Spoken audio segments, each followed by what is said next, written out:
Assalamualaikum warahmatullahi wabarakatuh. Bismillahirrahmanirrahim. Nahmaduka ya ghafuru ya syakuru. Mashalli wa sallim barik ala sayyidina maulana Muhammadin wa ala alihi wa sahbihi asma'in nama ba'du. Tapi monggo lah kita cerita-cerita Islam, cerita-cerita beragama yang rileks. Kita semua tadi seperti yang dikatakan Kadensus pernah diswani Mas Sufyan Sauri, juga beliau pernah ngaji. Sebetulnya dalam banyak hal-hal yang keseharian itu lebih prinsip ketimbang ide kita tentang hal-hal besar. Saya beri contoh, Allah itu Tuhan yang Maha Kuasa, yang menguasai alam raya ini. Kadang-kadang menjelaskan dirinya itu hanya alladzi at'amahum min ju'. Saya ini Tuhan yang memberi makan kamu saat Anda lapar, saat kalian lapar. Jadi untuk beriman kepada Tuhan yang Maha Esa, kepada Allah, kamu yakin yang memberi makan kamu itu Tuhan.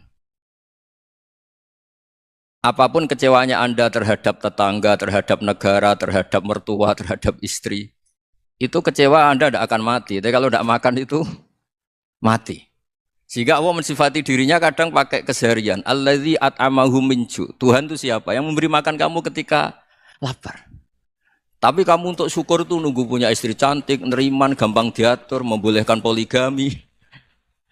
Terus 4 istri itu neriman semua, loyal semua. Itu sombong betul. Mau syukur saja kok repotnya seperti itu. Jadi mau syukur ya ada makanan dimakan. Itu. Kalau ngantuk ya tidur. Ayatnya wa min ayatihi manamukum billaili wan nahar. Maksud ayat Allah itu tidur. Nah keangkuhan-keangkuhan ini yang menjadikan kita itu jadi repot hidup. Wong untuk syukur kok nunggu tadi. Mertua baik, tetangga baik, istri baik. Apa saja di sekelilingnya harus baik. Nah keinginan berlebihan ini menjadikan kita lupa ada hal-hal yang paling kita butuhkan. Yaitu oksigen. Kita boleh nempat di buminya Allah. Alladzi ja'ala lakumul ardo firasya. Bumi kamu tempati enak. Coba kalau gempa. Apa artinya istri 4 cantik semua kalau pas digoyang apa? Gempa. Apa artinya kamu jabat? Entah apa saja jabatannya. Kalau bumi likuifaksi, habis kamu. Kiai meskipun dai kondang umatnya jutaan, kalau likuifaksi di panggung hancur. Tapi nikmat-nikmat yang disebut Allah seperti kita kaji keseharian. Alladzi ja'ala lakumul ardo mahda. Allah itu yang menjadikan bumi dalulan, yang mudah diinjak. Famshu fi mana biya, silahkan pakai jalan-jalan. Jadi saya termasuk benar-benar kiai Jawa. Kalau kerennya Kiai Nusantara atau Kiai Indonesia lah. Diajari bapak saya Kiai Haji Nur Salim, diajari Mbah Maimun. Itu Islam itu keseharian. Karena ketika Anda memilih hal-hal yang serius, itu tujuan utamanya nyari ridhonya Allah. Dan ridhonya Allah bisa kamu dapatkan sesuatu yang pasti benar. Misalnya dalam sebuah hadis Sahih Muslim disebutkan, Inna Allaha la yardha 'anil 'abdi idza akalal akla fayahmadahu 'alaiha. Au yashraba syarba fayahmadahu 'alaiha. Itu redaksinya inna itu sesungguhnya. Layardo juga pakai lam taukid, juga maknanya sesungguhnya. Sungguh-sungguh Allah sangat ridho ketika seorang hamba itu makan. Makan ketika sesuap nasi dia muji Allah, ketika minum seteguk nasi dia muji Allah. Itu kalau orang diridhoni Allah itu wali betul. Itu untuk jadi wali itu gampang, kamu makan ridho. Kamu nginjak buminya Allah ridho seneng. Kamu hidup keseharian aman seneng. Nah ini supaya sampean kita semua lah. Kita semua ngaji betapa panduan Rasulullah untuk menggapai ridho Allah itu banyak yang keseharian sekali. Saking kesehariannya banyak dalam hadis dan itu sahih. Nabi menyebut hal-hal yang keseharian. Hatta ma tas'alu fi imra'atika. Kamu punya uang kemudian istri kamu bisa makan itu ibadah. Bahkan sebagian ibadah itu dicontohkan Nabi yang akhirnya diprotes sahabat. Yaitu wafi buti ahadikum sodakoh. Kamu menggauli istri kamu itu ya sodakoh. Sampai sahabat bilang yang benar ya Rasulullah. Ayati ahaduna syahwatahu wa huwa lahu ajrun. Masa urusan biologis, urusan syahwat kemudian dia dapat pahala. Nabi menjawab, alaih salawadu'aha fi haramin aka'ana alaihi wisrun. Bagaimana kalau dia meletakkan ke yang tidak benar itu kan dosa. Nah, hal-hal seperti ini yang saya ingin teman-teman semua lah, semua. Saya juga agak ingin ngaji demi Anda juga agak ingin. Itu dosa sekali ngaji kok pesanan kelompok tertentu itu enggak boleh. Islam itu untuk semua. Jadi Ya cuma karena di depan saya jenengan ya seakan-akan jenengan korbannya. Itu ada ilmunya dalam usul fikih itu. Jadi orang itu harus ngaji usul fikih. Nama yang disebut, mungkin Mas Sufyan masih ingat zaman ngaji usul fikih. Nama yang disebut itu tidak jaminan sebagai prioritas perintah. Jadi misalnya gini, kebetulan yang di depan Nabi itu Abu Dzar. Nabi ya bilang, ya Abu Dzarin ini uhibbuka misalnya, atau ya Mu'ad ini uhibbuka, atau ya Abu Hurairah ini uhibbuka misalnya. Banyaklah riwayat yang Nabi nyebut ya Abu Dzarin, ya Mu'ad, ya Abu Hurairah. Kemudian misalnya Nabi meneruskan khitab, ini uhibbuka, saya mencintai kamu, fakul dubur sholatin, atau sebagian riwayat disebut fala tada'anna dubura kulli sholatin, Allahumma inni ala dzikrika wa syukrika wa husni ibadatik. Saya mencintai kamu, siapa saja. Mu'ad bisa, Abu Dzar bisa siapa. Saya mencintai kamu, mohon kalau habis sholat kamu jangan lupa wiridan Allahumma a'inni ala dzikrika wa syukrika wa husni ibadatik. Ya Allah, tolong kami permudah supaya mudah ingat engkau. Anda tidak bisa mentang-mentang, wong nama saya Parmin, nama saya Purnomo, itu yang diperintahkan Mu'ad misalnya. Jadi yang disebut satu, tapi khitab itu untuk siapa saja. Saya teruskan ya. Jadi saya mohon semua kita melakukan kebaikan itu kalau dalam kaidah fikih disebut al yakin la yuzalu bisyak. Banyak kebaikan yang kebenarannya itu 100%. Tidak punya efek samping ke pihak lain, ke kelompok lain, ke komunitas lain. Itu tadi misalnya Anda makan dan itu murah sekali, hanya butuh satu piring. Setiap kunyahan kamu muji Allah, setiap minum kamu muji Allah. Itu redaksinya Rasulullah SAW disebut Allah sangat ridho ketika seorang hamba makan, kemudian dia memuji Allah. Atau minum, kemudian dia muji Allah. Logikanya gampang, negara seperti ini yang kamu harapkan bentuknya kayak apa, mertua, ipar, komunitas, tetangga. Itu nyata terjadi itu kan belum pasti. Sementara yang mesti terjadi adalah kamu butuh makan, kalau tidak mati. Butuh minum, kalau tidak mati. Butuh bumi yang nyaman ditempati, kalau tidak kita juga mati. Sebab itu Allah kalau menyebut nikmatnya itu hal-hal yang keseharian. Alladzi at'amahum min ju'. Allah itu siapa? Allah itu yang menciptakan kamu bisa makan. Tidak berlebihan, Allah itu yang menciptakan kondisi sosial itu ideal. Zaman Nabi itu ya ada orang munafik. Orang-orang pilihan Allah itu juga diuji orang sekelilingnya yang macam-macam. Semua diuji sesuai konteks zaman dan waktu. Nah, tapi ada ibadah-ibadah yang selalu disarankan Nabi. Sampai Nabi itu pernah ditanya, Ayul Islam ya khairun ya Rasulullah, Islam terbaik itu gimana? Jawaban Nabi itu unik. It'amu to'am. Islam terbaik itu ya makan-makan, santai-santai. Ketika Allah menyebut beberapa kebaikan, falak tahamal aqobah wa ma adrokan apa? Mal aqobah. Terusannya apa? Fakku rokobah. Terusannya apa? Au it'amun fi yaumin di masubah. Ya atau acara makan-makan itu juga Islam. Kenapa? Ya bayangkan kalau tidak ada makanan, kita mati kan? Kondisi sosial tidak ideal itu Anda masih gak apa-apa. Tapi kalau Anda tidak makan, Anda tidak minum, kamu punya istri cerewet masih bisa hidup, punya mertua cerewet masih bisa hidup. Tapi kalau tidak makan bisa mati. Berarti penting mana istri sama makan? Penting mana? Makan. Semoga istri Anda dengar, nanti kamu disuruh makan tapi pulang deh. Itu kalau dibahasakan makan masih memahami. Penting mana nasi satu piring dengan istri. Enggak ada nasi mati, enggak ada istri belum mati. Penting mana? Enggak berani jawab kan? Nah, ternyata Anda ada garang kan di depan istri. Jadi saya mohonlah, mungkin Mas Sufyan Sauri tadi yang bisa bantulah. Teman-teman tuh ngaji yang keseharian saja. Karena kita nyari ridho Allah itu berdasar firman Allah. Dan firman Allah itu menyebut keseharian tuh riang, gampang. Yaitu tadi misalnya wa min ayatihi manamukum billaili wanar. Termasuk ayat-ayat Allah itu kamu tidur. Maka dulu itu ada guyonan, ada tokoh Mu'tazilah, kelompok dalam Islam yang berpikir manusia itu bisa menentukan ikhtiarnya sendiri. Karena saya bisa duduk, ingin berdiri, berdiri.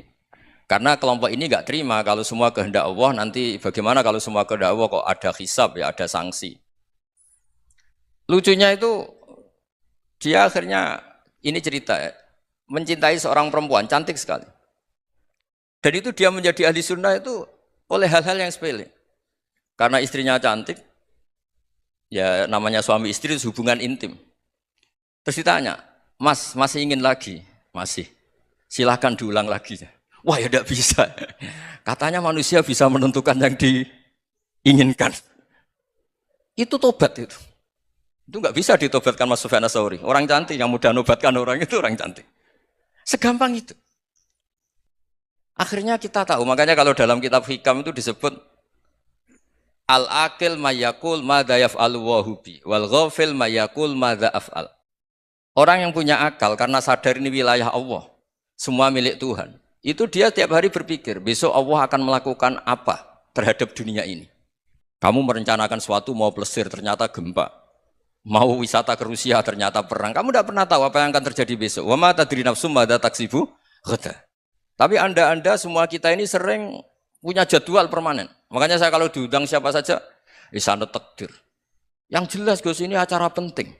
Ya masih acara penting nak pangeran ngersakno apa piye? Kok ape dadi pangeran? Kamu kok mau jadi Tuhan?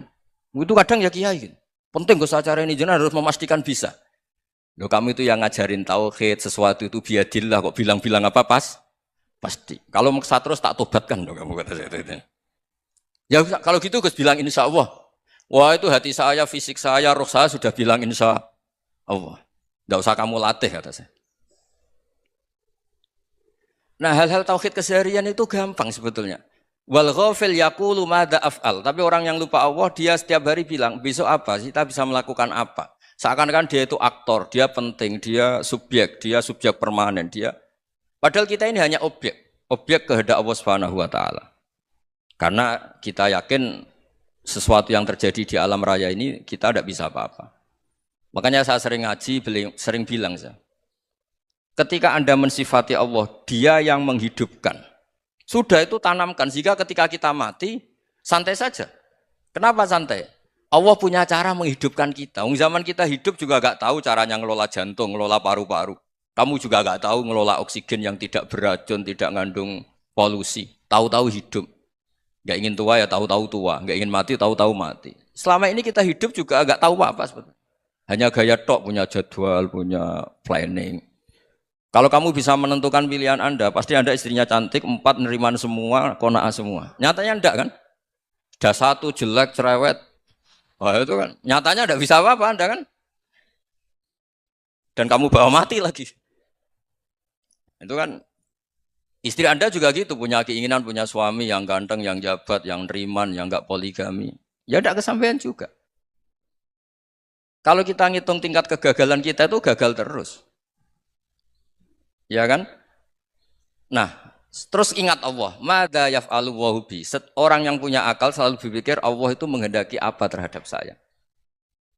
Lalu sama-sama orang itu. Ngelihat orang yang serius. Itu kata Anda itu pemikir berat, serius. Senang punya tokoh yang merengut karena kamu anggap serius. Tapi sebagian orang anggap orang yang serius itu wong merengut, wong masam, wong muka kok ditekuk. Jadi sama itu hati ya muqallibal qulub tsabbit qalbi ala dini karena kita enggak tahu cara berpikir kita tentang orang lain, tentang sekeliling kita. Misalnya kita orang baik yang jenis ngrumat fakir miskin. Ada orang bangun masjid mewah itu janggal. Apa artinya masjid mewah kalau banyak orang kelaparan? Tapi kalau yang jenis pendidikan apa artinya masjid mewah kalau enggak bisa ngaji? Nanti yang jenis infrastruktur apa artinya ini kalau semuanya punya sudut pandang yang berbeda-beda. Dan Islam mengapresiasi semua kebaikan. Tapi katakan semua kebaikan itu adalah kehendak Allah Subhanahu wa taala. Karena apapun baik Anda itu pakai fasilitas yang diberikan oleh Allah Subhanahu wa taala. Sehingga ini yang disebut qulillah tsumadarhum fi khawdihim yal'abun. Ya kembali tadi ke tema-tema bahwa keseharian Anda ini sudah Islami. Saat Anda tidak bisa melakukan apa saja. Saya sering ada jenazah, biasanya kalau tetangga meninggal saya sering disuruh ngelepas. Saya bilang orang ini baik karena sering ngelamun di rumah, sering nganggur di rumah. Ditanya sama anaknya, kenapa Gus nganggur baik? Ya kalau dia nganggur artinya juga enggak berbuat sesuatu yang maksiat kan? Ya kan? Orang nganggur di rumahnya ya enggak bunuh orang, enggak maling, enggak korupsi, ya namanya nganggur di rumah. Lah cuma istri cara pandang nganggur enggak menghasilkan uang gitu. Tapi juga enggak menghasilkan kriminal kan? Jadi sebenarnya Islam itu makanya kalau sampai ngaji usul fikih itu ada kitab usul fikih namanya Lubul Usul itu terkenal sekali di pesantren itu. Itu kalau ngapresiasi keseharian itu luar biasa. Izma min mubahin illa wa yatahaqqaqu bihi tarku haramimma. Karena keseharian yang mubah saat Anda lakukan itu ada kehebatan yang luar biasa, yaitu meninggalkan haram. Makanya dulu banyak orang-orang alim ketemu temannya itu guyon sampai semalaman. Itu biasanya yang semangat Islam, itu kiai kok tidak tahajud, kiai kok tidak witir. Orang yang sedang mapan uangnya banyak, malam itu tidak kelayaban itu sudah luar biasa. Melawan nafsu supaya tidak maksiat itu sudah luar biasa, supaya lupa guyon sama temannya semalaman sampai subuh. Gejolok-gejolokan ngenang zaman miskin, zaman kuliah nggak jelas, zaman apa. Melihatnya jangan tarkut tahajud. Seperti ini meninggalkan tahajud, tapi meninggalnya ini talkul muharramat. Jadi kayak apa hebatnya? Sehingga Imam Ghazali punya riwayat yang agak unik. Hatta takuna ibadatu akhiri hadil ummah iku an-naum. Sehingga suatu saat ibadah terbaik umat ini itu tidur. Itu kan riwayat kontroversi. Ketika Imam Ghazali ditanya, kenapa iya? Kenapa kamu mulai keluar dari rumah itu sudah banyak maksiat? Melihat perempuan yang enggak mahram, melihat fenomena. Tapi kalau kamu tidur itu enggak melihat apa-apa. Tapi juga kamu jangan nganggap tidur itu ibadah betul. Saatnya melakukan fardu ain malah masih tidur. Tapi itu sudut pandang yang menjadikan kita Islam itu gampang. Jadi saat Anda tidak bisa aktivitas apa-apa, misalnya ada beberapa orang yang lumpuh. Lumpuh itu memang nggak bisa Jumatan, nggak bisa ibadah, tapi dia juga nggak bisa maksiat.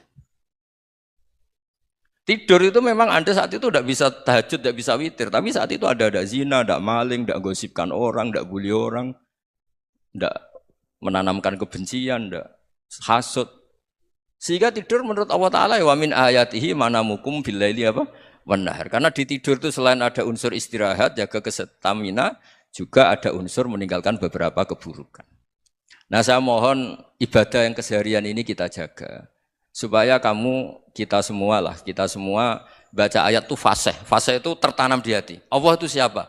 Alladzi at'amahum min ju'i wa amanahum min khauf. Dan Allah kalau cerita di Quran itu anna sababnal ma'a sabba tsumma syaqqaqnal ardha wa syaqqa fa ambatna fiha habba wa inaba wa qadba wa zaituna wa nakhla wa hada'iqa hulba. Kamu tahu saya ini siapa kata Allah? Saya ini adalah Tuhan yang menurunkan air, kemudian ada tanaman banyak. Habba wa inaba wa qadba, ada zaitun, ada tin, kalau orang Jawa mungkin ada tela, ada padi, ada mangga, ada pisang. Sudah. Wa inaba wa zaituna wa nakhla wa hada'iqa hulba, ada perkebunan yang lebat. Tujuannya apa? Mata Allahkum, silahkan kamu pakai, kamu nikmati. Tapi karena kadang kita ini punya ide-ide besar. Tadi untuk syukur saja nunggu punya istri riman, rumah baik, tetangga baik, komunitas baik, semuanya baik baru syukur. Lama-lama nanti ada di surga, syukurnya nunggu surga paling kelas A. Itu sudah ada yang menghuni Rasulullah, kamu nggak boleh di situ. Masa untuk syukur saja? Repotnya Masya Allah. Jadi mohonlah Quran yang kalau Anda hafalkan juz sama itu kan ada ayat-ayat yang kayak tadi. Ya, fal yang dzuril insanu ila ta'ami. Coba lihat apa yang kamu makan ya, dari mana? Dan untuk mempertahankan hidup kamu keseharian. Jadi jangan kira ibadah itu harus membentuk komunitas yang versi Anda. Ibadah itu harus yang hal yang mulu-mulu. Kesehariannya Anda alami. Loh ini saya tidak bikin-bikin. Saya ngaji bukan karena berdasar pesanan. Itu ayat yang saya baca kan betul ada ayatnya kan. Fal yang dzuril insanu ila ta'ami. Anna sababnal ma'a sabba. Thumma syaqqaqnal arda syaqqa. Fa ambasna fiha habba wa inaba wa qadba wa zaituna wa nakhla wa hada'iqa khulba. Terusannya apa? Mata'al lakum, silakan kamu nikmati. Mata itu silakan kamu nikmati. Ya kayak sampean dikasih hidangan ya makan. Ya sudah makan. Habis makan ya minum. Habis itu ngantuk ya tidur. Ya sudah normal-normal saja. Kayak apa indahnya Islam. Tapi Anda mencari Islam yang gimana lagi? Nah itu yang diajarkan guru-guru kita, diajarkan sanad kita sampai Wali Songo, sampai Rasulullah SAW. Bahwa pada akhirnya ada jihad, ada perang. Itu dulu memang perang, bukan membunuh. Beda. Dulu kita dijajah Belanda ya perang, dan itu normal karena kita dijajah. Jadi ketika orang lain ingin baik sama kita, wa in ahadum minal musyrikin astajaroka ya fa'jirhu hatta yasma'a kalam Allah. Kalau mereka ingin baik ya kita baik. Makanya ada istilah mustakman, mu'ahad. Kalau mereka ingin damai, berdampingan dengan kemajmukan ya itu yang lebih baik. Karena memang Islam menghormati proses perdamaian. Wa in janahu napa lisalmi ya fajnah lah. Kalau ingin damai ya kita harus damai. Jadi andai kan dulu Belanda datang ke Indonesia kok minta besanan gitu. Ya mungkin kita juga seneng karena memperbaiki hidung kan kalau minta besanan gitu. Nah tapi wong jajah dulu itu kan masalah kan? Apa? Masalah kan? Jadi saya mohon ya, jadi apa? Saya tadi minta sama Bapak Kadensus kemarin juga pernah main ke saya. Jangan sering ketemu saya ini sudah uzlah, saya ini sudah mau daftar jadi resi. Saya itu kemarin di muktamar juga agak datang, acara di Jogja juga sudah. Karena memang keluarga saya dulu itu bahasa ya, bapaknya bapak saya itu gak keluar rumah itu puluhan tahun. Memang punya adat uzlah. Ya makanya ngaji saya ngaji aja yang gampang-gampang aja, yang nggak orderan, nggak pesenan ngaji aja dulu yang gampang. Saya ikhlas, yakin betul saya ikhlas. Ikhlas itu menurut saya itu roh. Orang nggak ikhlas itu menurut saya itu orang aneh. Ikhlas itu gampang, sudah saya bilang. Kalau kamu yakin ilmu itu milik Allah, ngasihkan juga ikhlas itu milik Allah. Apa sih yang kamu punyai sehingga kamu udah ikhlas? Uang milik Allah, energi kita milik Allah, bumi milik Allah. Kemudian kamu merasa memiliki. Merasa memiliki itu kalau dalam ilmu tasawuf sudah kesalahan kan. Bagaimana Anda punya? Coba tahu-tahu tanah itu kok milik Anda. Karena saya beli, saya beli dari orang, dari Zaid. Padahal yang asli punya itu Allah. Apa benar kamu pernah beli sama Allah? Zaid ini pemilik nisbi, pemilik yang enggak sebenarnya kan. Ya enggak? Yang benar-benar pemilik itu Allah. Kok kamu ngerasa itu bumi kamu itu atas nama apa? Coba. Milik kan harus beli atau dikasih. Tidak semua kan? Nah, makanya terus famshu fi manakibiha dan Allah menyebutnya, sudah saya ini yang menciptakan bumi. Waladzi ja'ala lakumul arda dalulan. Dan Allah menyebutnya sederhana, famshu fi manakibiha, silakan jalan-jalan. Terusannya apa? Wa kulu mirizki, silakan makan-makan. Jadi Islam itu yes. Ya, makanya kiai-kiai itu ada acara makan, sampai ada guyonan fikuli makanin makan di setiap tempat ya makan. Nggih ngoten guys, pokoknya sing gampang-gampang mawon nggih. Nggih Mas Sufyan nggih sing gampang-gampang mawon nggih. Assalamualaikum warahmatullahi wabarakatuh.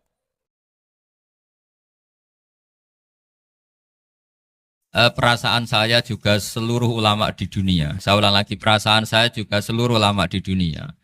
Bahwa Islam masuk itu macam-macam sebabnya. Dulu kita tahu, kita sebagai warga Indonesia, Islam masuk itu ya dibawa orang yang agak kedonyan, ya kayak jenengan lah kira-kira gitu. Ya kayak mbak-mbak ini, ya agak-agak mata duitan itu. Karena kita tahu rata-rata ahli sejarah mengatakan Islam di Indonesia dibawa kiai apa pedagang. Pedagang tuh nyari uang, apa nyari dakwah kira-kira. Ya semoga Anda mirip-mirip seperti itu. Ya jadi nyari uang karena ada nurani Islam sehingga tetap saja membawa Islam. Saya tidak tahu Islam Anda ala apa, tidak tahu. Pokoknya mau ngaji ya berarti Islam ala ahli sunnah apa? Wal jamaah. Jadi ini penting saya utarakan bahwa Islam itu agama yang mudah difahami sehingga dibawa pedagang saja ya kasil gitu. Dibawa orang yang kedonyan gak jenengan juga kasil gitu. Dibawa orang baik ya kasil, dibawa orang broken juga kasil. Ini penting saya utarakan karena saya ngaji di mana-mana bilang ciri utama kebenaran absolut adalah kebenaran yang bahkan orang nggak benar saja bisa bawa. Tapi bukan berarti saya dukung Anda tidak benar, kan sudah tidak benar dulu sebelum kenal saya. Tapi nggak apa-apa, nggak benarnya umat Islam insya Allah dimaafkan sama Allah Subhanahu. Ya asal tobat maksudnya. Nggak, ini saya beri satu konstruksi pikiran yang saya sering utarakan di ngaji saya. Sampai sekarang saya coba saat tes ini kan di kampus ya, di apa bacanya ini Kim University yang global leader apa in the world itu. Ini keren lah. Jadi acara ilmiah kita ditakdir di gedung apa? Kampus, gedung universitas di begini. Kalau 1 ditambah 1 2 itu namanya hakikat. Ciri utama hakikat adalah siapapun akan menerima. Saya sekarang tanya sama Anda, kira-kira 1 tambah 1 2 itu musuh Anda pun mengatakan 2 apa tidak? Ya. Pekerja Korea ya bilang 2, Rektor Al-Azhar juga bilang 2. Kamu yang sekarang sedang mungkin sebagian broken sama istri juga bilang 2. Istri kamu yang mangkal sama kamu juga bilang dua. Yang cemburu ya bilang dua, yang dicemburuin juga bilang dua. Karena begitu mudah kebenaran absolut diterima oleh siapa saja. Begitu juga eksistensi Allah sebagai Tuhan. Itu mudah diterima oleh siapa saja. Sehingga pembawanya tidak perlu seorang kiai atau gus atau mubalek atau ketua muin, tidak. Cukup karyawan pekerja Korea. Karena kebenaran absolut itu kebenaran yang mutlak. Siapa saja yang waras pasti ngakui. Kira-kira orang yang berpikir sehat pasti berpikir begini, ini yang diajarkan Quran. Bumi ini kadung wujud. Sudah wujud kadung wujud, punya eksistensi. Mungkin enggak sesuatu yang wujud kemudian disebabkan oleh sesuatu yang nihilisme, yang tidak ada. Mungkin enggak? Enggak mungkin. Yang namanya penyebab itu harus sesuatu yang wujud. Di mana-mana penyebab itu harus punya eksistensi. Karena langit dan bumi ini kadung wujud, pasti penyebabnya adalah wujud. Karena wujud penyebab harus bersifat super. Lah bersifat super ini oleh ulama dikatakan wajibil wujud. Itu akal siapa saja akan nerima. Cuma kemudian setelah nerima itu orang macam-macam cara berpikir. Mungkin orang Jawa dulu bilang itu Sahyang Widi. Kalau orang sini mungkin bilang apa itu? Dewa atau apa ya? Enggak tahu saya itu. Karena itu yang teman sampean, enggak teman saya itu. Tapi yang jelas begini, ini konstruksi ini harus kita jaga. Nanti saya bacakan teks hadisnya. Kebenaran sejati ciri utamanya adalah ada absolutisme, ada kebenaran mutlak. Ciri utama kebenaran mutlak adalah diakui bahkan oleh siapa saja, termasuk oleh orang fasik. Orang fasik itu orang nggak benar. Misalnya ada imam masjid besar Istiqlal, ditanya 1 tambah 1 bilang apa? 2. Nanti kira-kira yang lonte juga bilang apa? 2. KPK juga bilang koruptornya yang ditangkap 2. Nah, eksistensi Allah sebagai Tuhan ini kebenaran yang absolut. Maka agama ini juga boleh diterima oleh siapa saja, termasuk oleh orang fasik, orang nggak jelas. Ini penting saya utarakan karena sekarang marak kelompok yang mengatakan orang Islam kalau zina menjadi tidak muslim, orang Islam kalau korupsi menjadi tidak muslim. Salah sedikit tahlilan jadi kafir, percaya wasilah jadi itu tidak benar seperti itu. Karena kebenaran eksistensi itu kebenaran yang nggak bisa diganggu gugat. Seperti Anda ini kan warga Indonesia. KPK ya warga Indonesia, koruptornya juga warga. Apa setelah dia korupsi lalu tidak warga Indonesia? Tetap warga. Orang yang meyakini kalimat tauhid setelah dia salah, apa terus tidak tauhid? Kan tetap ya? Maka dia tetap Islam. Ini penting saya utarakan. Kalau seorang warga Indonesia yang koruptor, yang macam-macam saja tetap warga Indonesia, padahal banyak kesalahan. Karena status warga Indonesia adalah status yang permanen. Begitu juga status Muslim adalah permanen bagi siapa saja yang melafadzkan La ilaha illallah Muhammadur Rasulullah. Kita tidak bisa mengkafir-kafir mereka. Itu juga yang sering dipesankan dan jadi ciri khas ulama ahli sunnah wal jamaah, tidak mengkafirkan orang Islam meskipun melakukan dosa besar. Soal dia salah nanti masuk neraka ya silakan saja, saya ada ikut, paham ya? Sampai bisa mencoba. Tapi tetap saja dia muslim. Analoginya tadi. Analoginya gampang sekali tadi. Orang Indonesia yang salah itu tidak akan merubah statusnya sebagai warga Indonesia. Karena ya memang dia berstatus warga Indonesia. Orang Islam yang sudah melafadzkan syahadat maka menjadi muslim. Saya di mana-mana berkampanye, berfatwa. Orang kafir yang 70 tahun kafir, sekali melafadzkan kalimat tauhid, itu menjadi muslim apa tetap kafir? Muslim. Masa kita yang Islam terus, yang kalimat tahlil la ilaha illallah, kemudian menjadi kafir karena kalimat itu? Itu faham aneh apa aneh? Wong yang kafir saja menjadi muslim karena kalimat tauhid, yang Islam menjadi kafir juga karena kalimat. Ini ngajak apa-apaan? Ya ngajak goblok-goblokan, kira-kira kan gitu. Ini penting saya utarakan karena ini penting. Nah, setelah kamu yakin tauhid, ciri utama tauhid itu apa? Menstatuskan sesuatu sebagaimana hakikatnya. Misalnya bumi Korea, ini statusnya tetap buminya apa? Maka dari awal saya husnudzon sekali sama Allah Subhanahu wa taala bahwa suatu saat di bumi mana saja itu ada tahlil. Enggak ngira kan ada ateis di sini, bumi ateis kemudian ada tahlil, ada sakduna, ada macam-macam. Karena kita ketika sholat, makanya saya tadi janji akan memaknai kalimat-kalimat yang sering Anda baca ketika sholat. Di sholat saat ada itidal ngendikan apa? Rabbana lakal hamdu, ayo dibaca, mil'us samawati wa mil'ul ardi wa mil'u ma syi'ta min syai'im ba'du. Sama nani secara tradisi pesantren, Rabbana do pangeran kita, laka iku kaduwe panjenengan alhamdulillah segala puji. Engkau punya segala puji. Mil'us samawati, yang pujian itu memenuhi langit. Tentu langit itu penuh dengan pujian. Semua malaikat bertasbih, bertahmid. Karena malaikat tidak ada yang kerja di pabrik, itu tasbih terus gitu. Nggak ada yang nyari uang, nggak ada yang cari won ya. Apa won ya kalau bahasa? Kalau di sini nggak kiainya aja nyari uang. Terusannya apa? Wamilul ardi, dan pujian itu memenuhi bumi. Korea termasuk bumi Allah apa enggak? Jadi saya sudah menduga suatu saat Korea itu ya penuh dengan pujian. Dan ini betul. Siapa yang ngira kalau di bumi Korea ada yang hafal lagu Sakduna itu? Itu lagu kesayangan guru kita semua, Kiai Haji Maimun Zubair. Gak ada yang ngira. Siapa yang ngira kalau di sini ada ngaji seperti ini? Di Rusia juga sama. Uni Soviet itu negara ateis. Tapi lama-lama pecah karena Glasnost itu dan Perestroika itu. Kemudian menjadi pecahan-pecahan negara Muslim. Ada Uzbekistan, Tajikistan, Ceknya, semuanya menjadi negara apa? Muslim. Karena dari awal lakal hamdu mil'us samawati wa mil'ul ardi. Dan pujian itu pasti memenuhi langit, juga memenuhi bumi. Kalau Anda baca itu di Indonesia, mungkin wajar. Di Indonesia banyak acara-acara seperti ini. Tapi kalau di Korea, ternyata benar.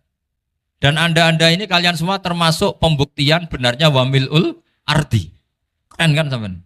Oh keren sekali, bukan sekedar keren sekali. Makanya saya jarang diundang pengajian mau, tapi diundang di Korea mau. Tapi saya ada niat datang undangan, memang saya ingin datang.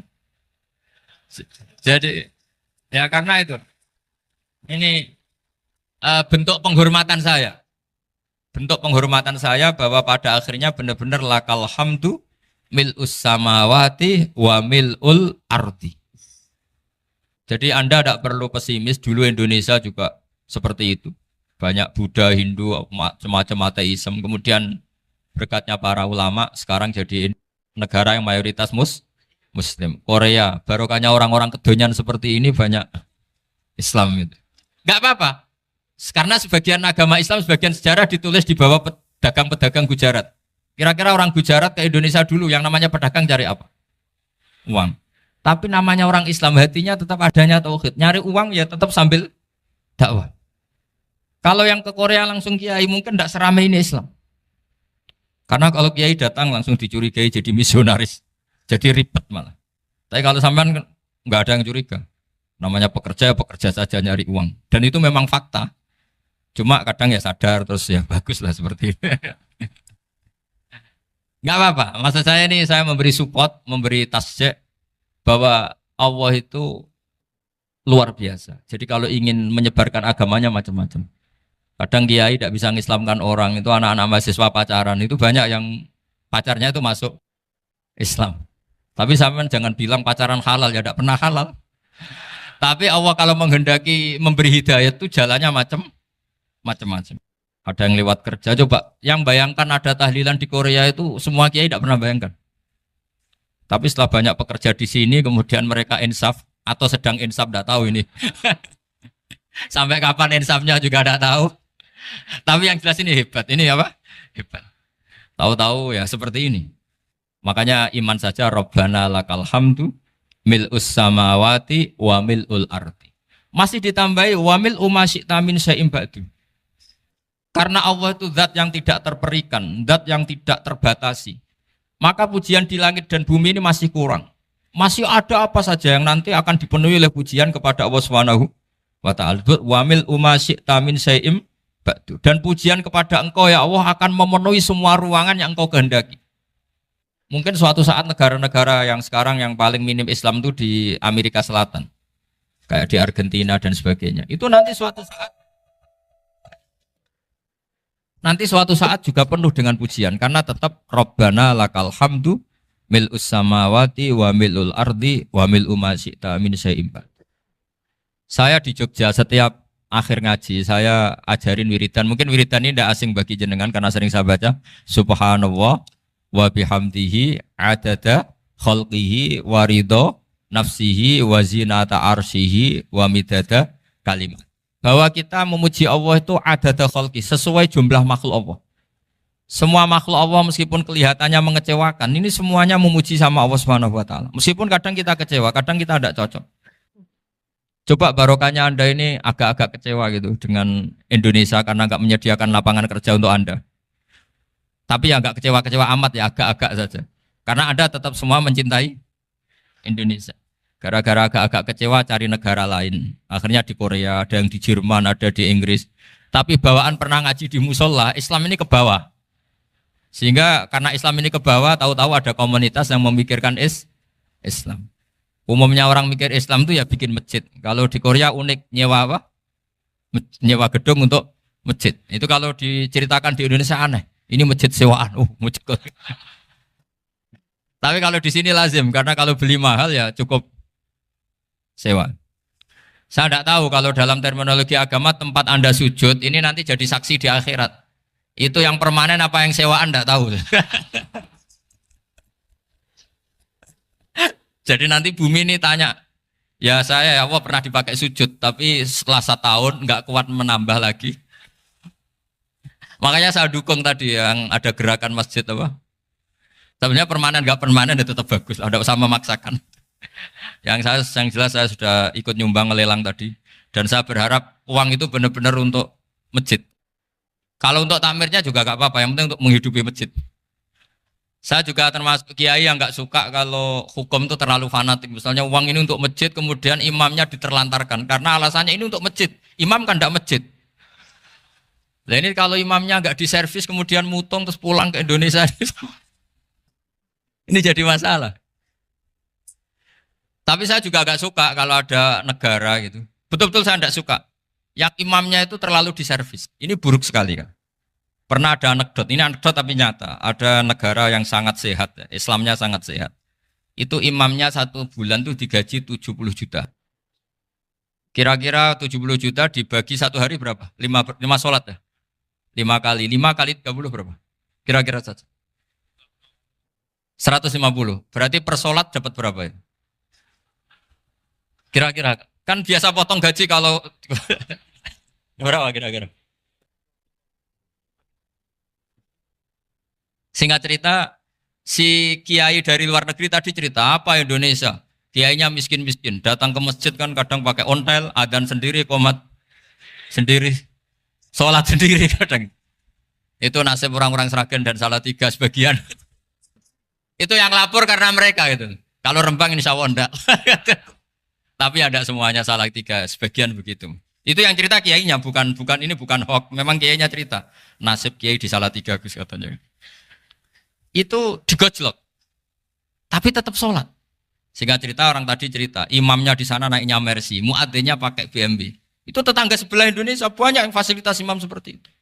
Karena gajinya sampai 70 juta. Setelah dia cerita bangga karena negaranya mengapresiasi imam sholat, sama kayak Indonesia dia omongin gini, makanya kamu sholat terus, takut potong gaji ya. Gitu. Itu kagetnya bukan main dia. Dikira itu satu sifat kelebihan negaranya, ternyata buruk sekali karena imam sholat karena takut potongan gaji. Akhirnya ke Indonesia bangga, alhamdulillah kita sholat tanpa gaji. Dan tetap sholat. Keren mana yang digaji sama Anda? Ini yang di atas ini banyak calon imam. Tidak keren mana imam yang digaji sama Anda? Keren yang enggak. Tapi kalau pertanyaannya dibalik, keren mana jamaah yang peduli imamnya sama yang enggak peduli? Jadi jawabannya harus tetap seperti itu. Imamnya keren yang ikhlas. Tapi jamaahnya keren yang peduli imamnya. Jelas ini ya fatwa saya ya. Gimana? Imamnya baik yang ikhlas. Tapi jamaahnya baik yang peduli nasibnya. Tapi sekali imam dari awal enggak ikhlas itu harus di PHK. Itu bahaya bagi agama kalau awalnya sudah ada ikhlas. Karena nanti setelah habis subuh terus dihitung. Wong setahu saya sholat terus kok kenapa gajinya tinggal segini?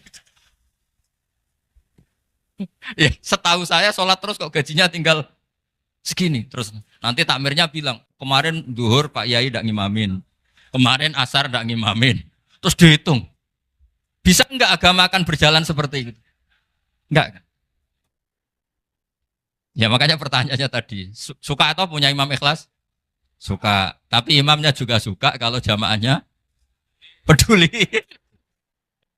Ini penting. Jadi saya mensupport Anda, mensupport kalian semua bahwa agama ini akan diurus oleh Allah Subhanahu wa taala. Makanya Sayyidina Umar radhiyallahu anhu kalau disuruh mikir agama itu tidak mau. Enggak mau betul. Ketika Umar jadi khalifah itu puncak keemasan masa Islam. Semuanya stabil, semuanya hebat. Sampai Irak, Iran zaman itu Persia masih. Semuanya Mesir. Itu semuanya ikut Islam. Ketika Islam pada puncaknya, yang dikhawatirkan oleh masyarakat adalah begini. Lalu setelah Umar itu bagaimana? Islam setelah dipimpin orang yang tangguh, yang kuat, yang waroi, yang zuhud. Lalu setelah Umar itu gimana? Tapi Umar disuruh mikir gak mau. Sampai setiap Abdullah bin Umar jalan-jalan di kampung-kampung itu abahnya dianggap pecundang. Tahu sampean pecundang? Orang yang gak tanggung jawab. Karena orang-orang bilang gini, ya Abdullah bin Umar, bagaimana pendapat Anda kalau ada penggembala kambing di tengah hutan atau di tengah padang rumput, kemudian dia ninggal gelanggang kambingnya. Kamu anggap penggembala ini gimana? Oh itu penggembala yang dolim itu.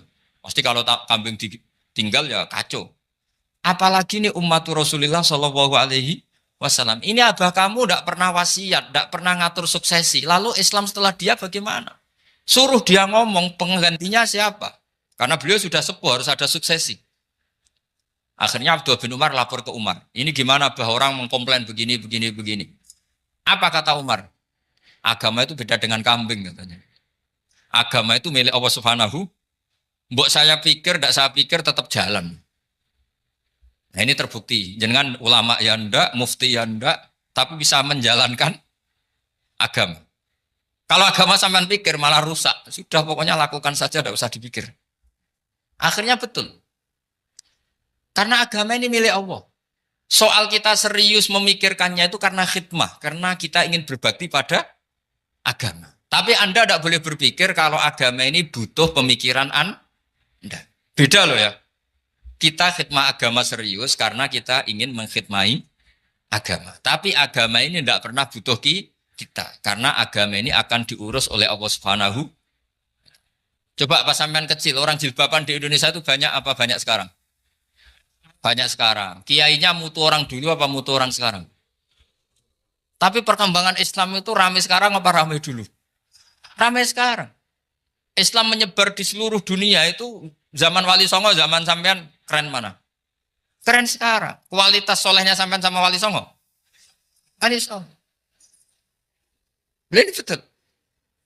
Karena agama ini diurus oleh Allah Subhanahu wa taala. Maka kata Sayyidina Umar, agama ini innallaha ta'ala yahfadhu dinah. Innallaha ta'ala la yudhi'u khilafatahu waladina. Allah itu tidak akan menyia-nyiakan agamanya. Ini terbukti.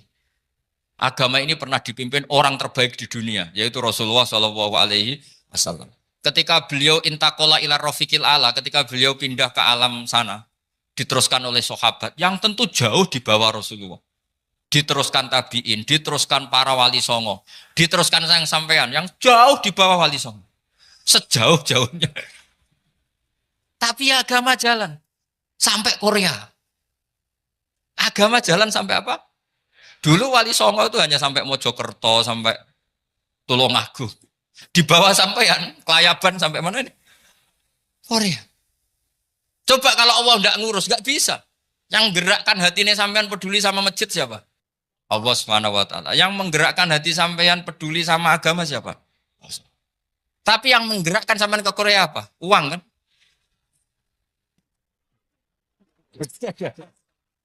Enggak, enggak apa-apa, jujur saja, jujur ya, santai aja. Ini bagian dari keramatnya jenengan. Niatnya agak bener tapi dibenerin Allah di sini. Dari awal niatnya kan uang, uang, uang gitu. Tapi setelah di Korea dibenerin Allah. Mbok ingat agama gitu. Keren kan? Makanya yang syukur sama Allah Subhanahu wa taala. Yang bisa hanya Allah taala. Makanya dalam dunia kiai selalu baca apa? Alhamdulillah alladzi hadana li hadza wa ma kunna linahtadiya laula an hadana Allah. Alhamdulillah kita diberi hidayat seperti ini. Kalau tidak Allah tidak bisa. Sudah mata duitan, kadang istri ngomel, mertua tidak percaya. Sudah setengah-setengah broken gini di saya tahu sampean ke Korea itu karena broken pas saking sayangnya keluarga. Potensinya hanya dua. Dibela-belain kerja demi keluarga atau agak broken maka ke sini. Tapi apapun potensi itu tetap baik. Itu takdir sudah, itu takdir tidak usah dibicarakan. Semua itu apa? Karena orang kalau sedang rukun ya tidak mau tukaran, kalau sedang tukaran ya tidak mau rukun. Itu sudah semuanya takdir. Kata bapak saya dulu kalau ada orang mau jualan tanah, Pak Yai tanah saya mau saya jual. Ini gimana padahal ini tanah warisan. Kata bapak, nak waya adol ya adol. Memang ini saatnya jual ya jual saja. Nanti kalau kaya saatnya beli ya beli saja. Karena kalau sudah saatnya jual mau beli ya nggak mungkin kan. Mau memang saatnya jual. Kalau sudah kaya kan nggak mungkin jual tanah. Saatnya beli.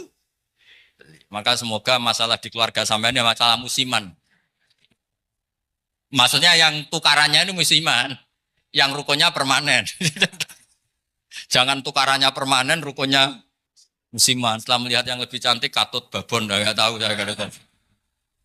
Nah ini semoga katut masjid ini bagian dari kafaroh sampean itu. Jadi kafaroh kesalahan-kesalahan di sampean. Ini penting saya utarakan karena agama itu beda. Agama ini diurus oleh Allah Subhanahu. Jadi kita mengerahkan pemikiran itu bukan karena kita akan menyelamatkan agama ini, tidak. Agama ini diselamatkan oleh Allah Subhanahu wa taala. Coba kayak apa Uni Soviet kuatnya itu. Mengkooptasi supaya orang semuanya ateis, semuanya komunis. Itu 100 tahun Uni Soviet begitu. Tapi orang-orang Uzbek, Ceknya, Tajikistan tetap mengajari anak-anaknya tauhid. Itu ada yang cerita itu sampai mengajarkan tauhid itu di bawah tanah, di basement. Tapi Allah menghendaki Rusia itu Uni Soviet jatuh. Ketika jatuh, negara-negara ini langsung menjadi negara Islam, yaitu Uzbek, Tajikistan, Ceknya. Mungkin nggak mereka langsung menjadi negara Islam, andai kan saat menjadi Uni Soviet benar-benar menjadi ateis. Nggak mungkin kan? Karena saat dikooptasi Uni Soviet, akidah mereka tetap tauhid. Cuma nggak berani muncul. Artinya apa? Uni Soviet nggak bisa menghabisi Islam. Kurang kerennya Uni Soviet zaman itu. Bisa nggak menghabisi Islam? Nggak bisa. Donald Trump dulu termasuk Islamfobia. Tapi setelah dia anti-Islam, malah orang Amerika demo supaya memperhatikan Islam. Nggak bisa. Makanya Korea pun tidak bisa menghabisi Islam. Kalau sampean menghabisi Islam sendiri bisa. Karena terus gak mau sholat, gak mau zakat itu sampai. Tapi sampean toh yang Islamnya habis, Islam tetap baik-baik saja. Makanya ini penting saya utarakan supaya kamu pede bahwa agama ini pernah dibawa orang yang pedagang. Ya soal ada sebagian pendakwah yang ikhlas ya banyak, tapi sejarah yang gampang kita lihat adalah Islam itu dibawa oleh apa? Pedagang Gujarat, pedagang India. Nggak apa-apa, sejarah itu meskipun sebagian menentang nggak apa-apa, tapi sejarah itu tetap ada. Pasti sebagiannya memang seperti itu. Dan itu tidak masalah. Saya ulang lagi, itu tidak masalah. Coba dulu pemain bola kalau di Inggris itu kalau mau sholat susahnya bukan main. Apalagi kalau mau puasa. Kalau di sini kerja puasa katanya mati lu kalau apa? Puasa. Kalau mau sholat katanya dicari mana ini berhalanya kok. Kata orang-orang ateis kan gitu, dicarikan patungnya. Kali ini sholat kok nggak ada patungnya, ini gimana ini. Ya ngalamin gitu. Tapi Allah Maha Kuasa. Banyak investor mana itu Dubai atau Qatar yang tertarik investasi di dunia bola. Kayak Sulaiman Al-Fahim makanya beli Manchester City. Itu sekarang pelatihnya negara orang sholat gak berani. Bahkan di tengah stadion dibangunkan masjid. Kalau sampai daftar jadi muadzin bisa. Apa nyanyi Sakduna di sana juga bisa. Dulu Aljazair bencinya bukan main. Apa Perancis sama orang Islam itu bencinya bukan main. Barokahnya Zidane pemain bola dan juara dunia. Terus Zidane turunan Aljazair. Akhirnya orang Perancis itu mencintai Islam. Itu barokahnya sepak bola. Allah punya sekian cara untuk mengenalkan Islam. Di Perancis dikenalkan lewat pemain sepak bola. Nah di Korea ini yang agak unik dikenalkan lewat pecinta wol. Saya jamin ini tidak apa-apa, sudah tidak apa-apa, sudah aman, pokoknya aman. Jamin aman. Pokoknya alhamdulillahilladzi hadana lihada wa ma kunna linahtadiya laula an hadana. Karena agama ini dibawa oleh Allah Subhanahu wa taala, yang menjaga juga Allah Subhanahu wa taala. Sama tidak usah khawatir. Kalau ada kelompok tertentu yang mengkhawatirkan Islam, sekarang Islam bahaya gini-gini, itu kurang rojak, itu kurang optimis itu. Harapannya sama Allah tipis, harus ngaji lagi. Agama ini limangka nayarjuwa hawal yaumal akhir. Agama ini bagi yang terus-menerus berpengharapan kepada Allah Subhanahu wa taala. Agama ini limangka nayarjuwa, coba bahasa Arabnya roja yarju rojaan. Maknanya harapan. Jadi agama ini bagi yang selalu berpengharapan, bukan yang pesimis, bukan yang hati kecil, apalagi yang tukang putus asa. Coba agama ini begitu luar biasa dibawa orang yang macam-macam. Tadi di Perancis dibawa oleh pemain apa? Bola. Ada masjid di Inggris itu ya dibawa mahasiswa-mahasiswa itu yang dulu sebagian yang nggak pernah ngaji, setelah di Inggris bikin komunitas pengajian. Di Korea dibawa di pecinta apa? Tapi lama-lama cinta Tuhan. Karena ya memang sebenarnya sudah cinta Tuhan. Cuma ya cara cinta ini nunggu punya uang Ya sudah, alhamdulillah seperti ini sudah luar biasa sudah. Insya Allah diterima oleh Allah Subhanahu wa taala. Saya selalu berharap semoga ini tetap satu bukti bahwa Allah itu harus kita sembah di mana-mana. Karena tadi Allah akan selalu Rabbana lakal hamdu mil'us samawati wa mil'ul ardi wa mil'u ma syi'ta min syai'in ba'du. Bahwa pujian kepada Allah akan selalu memenuhi langit dan memenuhi bumi. Bumi Korea termasuk buminya Allah. Makanya pegangan yang saya minta sama pengurus untuk di-share adalah Dawi Rasulullah Shallallahu Alaihi Wasallam. Mungkin nanti panitia harus menge-share itu. Ini Musnad Ahmad, riwayat dari Imam Ahmad. Al-Bilad bila dua. Sudah punya? Nanti di-share ya, yang gitu. Al-Biladu bila dua. Bahwa negara hakikatnya adalah negara Allah. Wal ibad ibadullah. Semua hamba hakikatnya adalah hamba. Di hadis itu, fahai suma asobta khairan fa'akim. Kapan saja kamu menemukan kebaikan di tempat Anda berdomisili, fa'akim. Kamu nggak apa-apa di situ. Kamu di sini dapat uang, dapat masjid, sewa masjid. Nggak tahu sewa apa permanen. Pokoknya itu bagus gitu. Buminya dirayu. Bumi meskipun ini nggak permanen, tapi tetap jadi saksi loh ya. Harus ada kompromi ini. Karena kalau dengar orang Indonesia jadi aneh. Masjid kok nyewoi.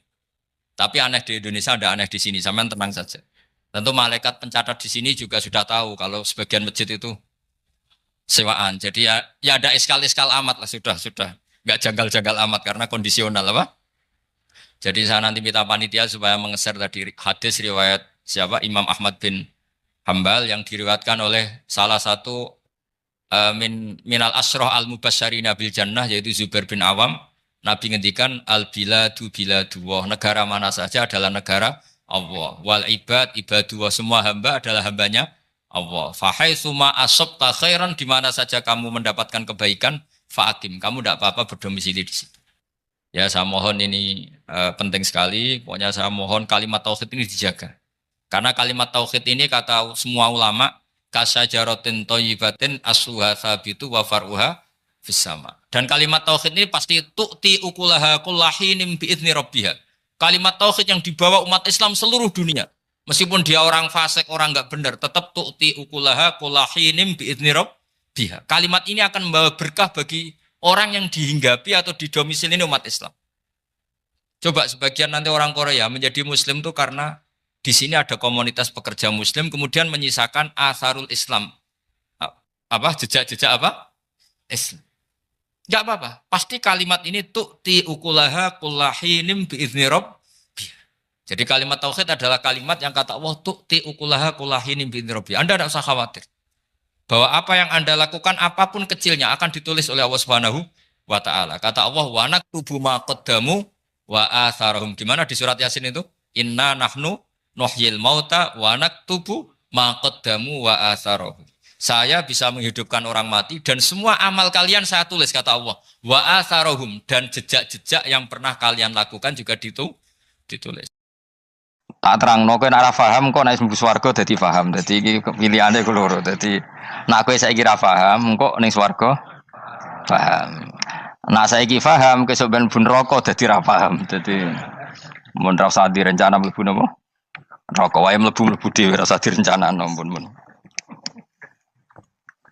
Dados ngeten nggih, dados ahli swarga ya kurang penggawean, pancen salat wis ra wajib, wis ra ono pilpres, gak ono apa dadi kurang penggawean. Ahli swarga niku saking kurang penggaweane iku jagungan. Dadi misale kula Mustofa Ruhin jagungan. Piye enak ning swarga? Ya enak. Zaman ning donya piye? Terus cerita, saya itu punya teman ateis. Saya punya teman komunis yang ketika pertemanan dengan kita sering menghina kita karena kita ini percaya adanya hari kebangkitan.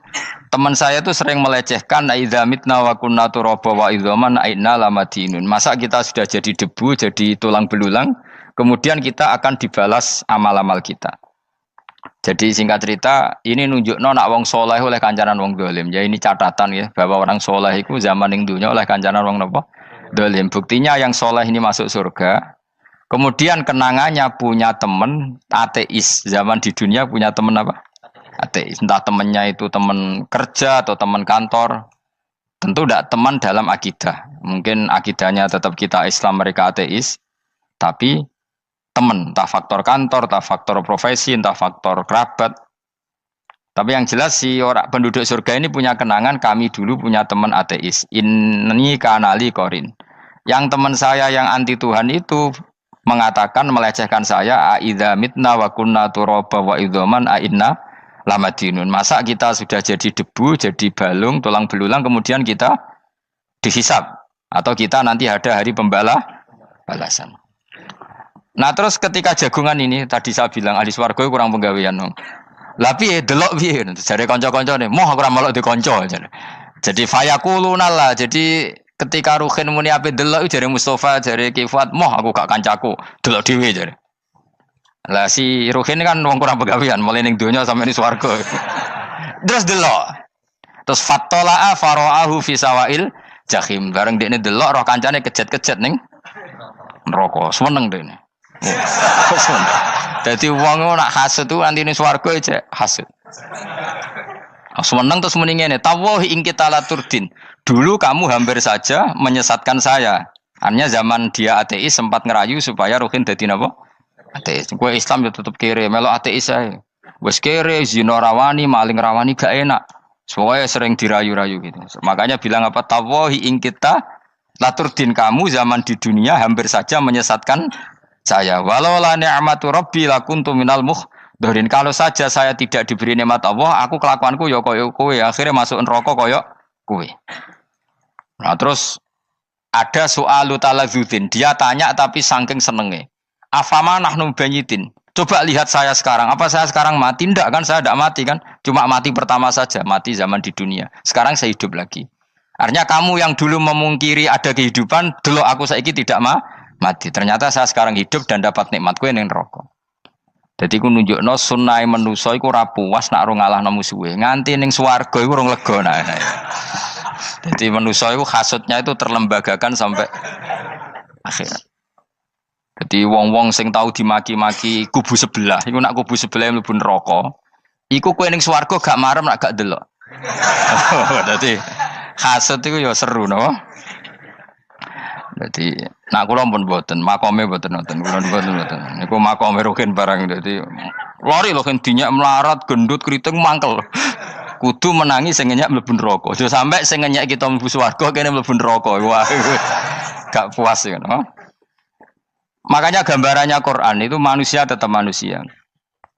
Ketika orang kafir dengan segala kenikmatannya, misalnya mungkin Amerika, mungkin negara-negara yang sekarang kumo luhur dengan teori kapitalisnya, mungkin ngenyak Ethiopia, ngenyak Syria, ngenyak. Tapi apapun salahnya Syria, Ethiopia tetap iman, tetap suasana masuk surga. Meskipun ngurmat negara tidak pedes. Tapi yang ngurmat negara benar, tapi ngurmat iman tidak benar, bisa saja nanti masuk neraka. Itu makanya kita problem di dunia kan gitu. Makanya saya mohon, nah, umat Islam itu tidak perlu menjawab kritikan itu. Dari awal kita nanti enaknya itu di surga. Kali di dunia kita pasti salah. Ngelola negara raiso. Banyak negara Islam sing carut, napa? Marut. Ngurus bojo raiso. Banyak santri sing pegatan. ngurus anak yo ora iso, anak yo buling kok bapak. Kita ini kan ngurus yayasan yo ora iso. Kan semua yang berbau Islam mesti carut marut. Karena ya apa ya, dari awal kita ini mah enggak serius ngurus dunia. Kok serius piye nyimpen dhuwit wedi dosa ana hisab. Ape riba rentenir wedi dosa. Wape ngatur dunia nemen-nemen wedi dosa. Allahu al-mudabbir sing ngatur kok melo ngatur barang. Wah, akhirnya karena wedi dosa terus goblok. Sebagian goblok klasik, sebagian keterusan. Nggak sing repot sing keterusan sampai asli lah iku terus kombinasi napa. Jadi wong Islam iku ora kober serius mengurus dunia. Kadang punya pemimpin fasik lah ben kono pek-pekan dunia. Jadi ribet wong Islam. Akhirnya kita ini dihina wa idza marru bihim yatakhamazun wa idza qalabu ila ahlihim qalabu fakihin wa idza ra'ahum qalu innaha ula inapa ladallun. Orang-orang kafir itu kalau melewati orang Islam pasti ngenyek. Urip nyatane ngono, ngelola negara enggak bisa, ngelola keluarga enggak bisa. Nah, nanti kalau kita di surga itu kata Allah fal yaumal ladzina amanu minal kufari yadhakun. Nanti di surga orang-orang iman gantian menertawakan orang-orang kafir. Jadi itu menunjukkan bahwa kita tidak pernah puas sebelum dendam menertawakan. Jadi wis ning swarga iku cita-citane mukmin tetep fal yaumal ladzina amanu minal kufari yadhakun. Jadi kowe sok ben ning swarga iku ya Allah kasih saya fasilitas bisa melihat penduduk neraka. Terus dene ning teras-teras swarga dipertontonkan orang kafir alal araiki yang durun. Hal suwibal kufaru makanu ya falun. Delok saiki kowe mbek aku mulya ndi. Jadi dendam itu penting. Tapi sebenarnya ini swarga ning donya wis kalah wis nurut ae no. Dadi menteri yo nurut wis pokoke nurut ae wis barang donya pek-pekan wis. Cuman arah bener ya dielingno iku ya bahaya ora bener. Tapi ora usah kerusuhan, biasa wae. Gremeng ae gremeng soalnya gak dadi udun no. Katanya memang gitu, orang emosi nak diempet tuh dadi udun, dadi wis sadok gremeng. Tapi yang jelas Allah punya sunnah bahwa manusia itu tidak bisa puas sebelum melihat musuhnya kalah. Sehingga ahlul jannah yang notabene sudah penuh kenikmatan itu tetap dia enggak lego. Enggak lego kalau enggak tahu nasib orang yang dulu menghina dia. Makanya ini peringatan bagi kita bahwa kita berteman orang tidak soleh di dunia itu boleh. Buktinya tadi ahli surga ketika jagungan cerita saya punya teman ateis yang selalu mencibir saya, katanya nanti nggak ada hari kebangkitan. Lalu teman ateis saya sekarang di mana? Sekajak kancana dulu ya teman-temannya bilang fayakuluna laga. Tapi si teman ini tetap ingin melihat. Setelah dilihat ternyata itu di neraka. Terus melakukan dialek tadi. Apa yang kamu katakan salah. Kamu mengatakan setelah mati akhir urusan salah. Ternyata saya sekarang tidak mati. Afama nahnu bimai yitin illa mutatanabuna. Jadi saya mohon sekali teman-teman yang hafal Quran itu harus hafal sampai seperti saya ini. Sehingga tahu duduk perkara ini Quran itu kayak apa. Moco Quran tok ibadah. Wis suwe nama moco Quran ibadah. Tapi tidak paham. Wong khawarit sing tukang mateni wong itu hafal Quran. Itu gara-gara ra paham itu akhirnya kewaco. Nah, kandhani ku angel. Sing kandhani kudu aku. Nah, sing kandhani Mustafa padu merapal kan.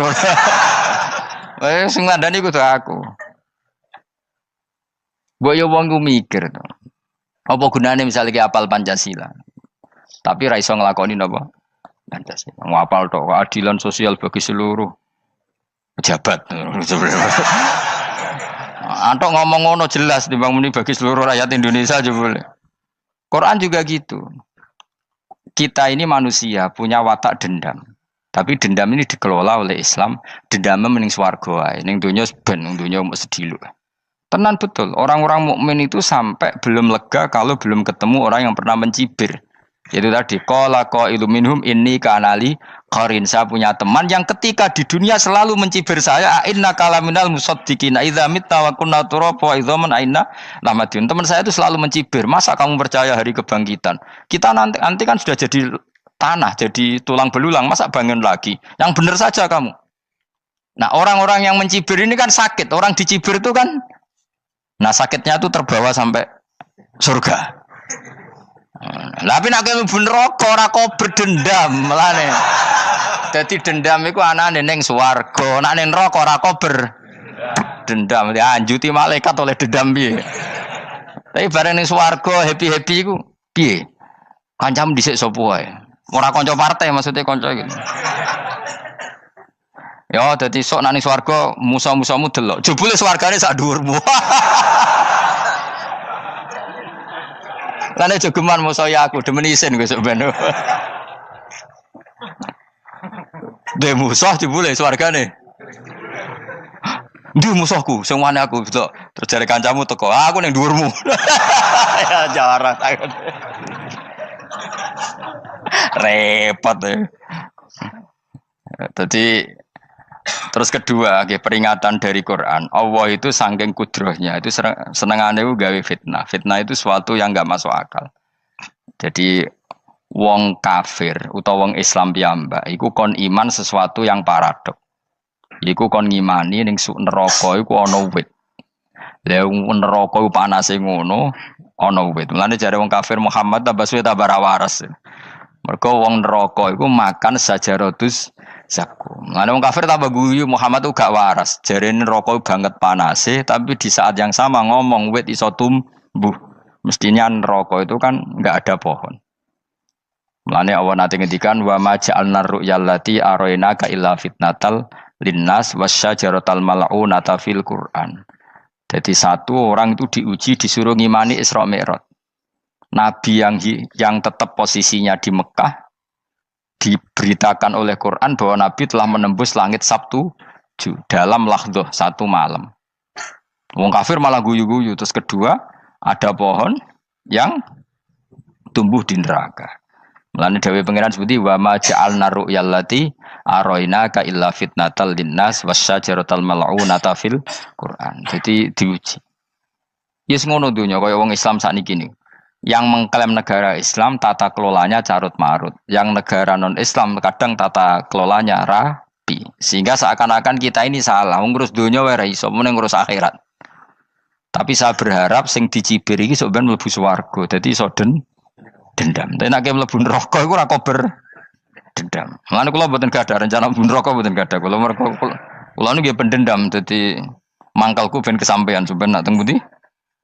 Swarga. Kita harus ngalami fal yawmal ladzina amanu minal kuffari yadhakun alal araiki yang jangan sampai kita ngalami kita sendiri disiksa. Kowe ngilu awakmu dhewe, milih dendam apa milih mlebu neraka? Milih dendam ya. Syaratnya mlebu apa? Swarga. Ya. Jadi pangeran itu memang sering damel sesuatu itu paradok. Tapi memang Allah sengaja.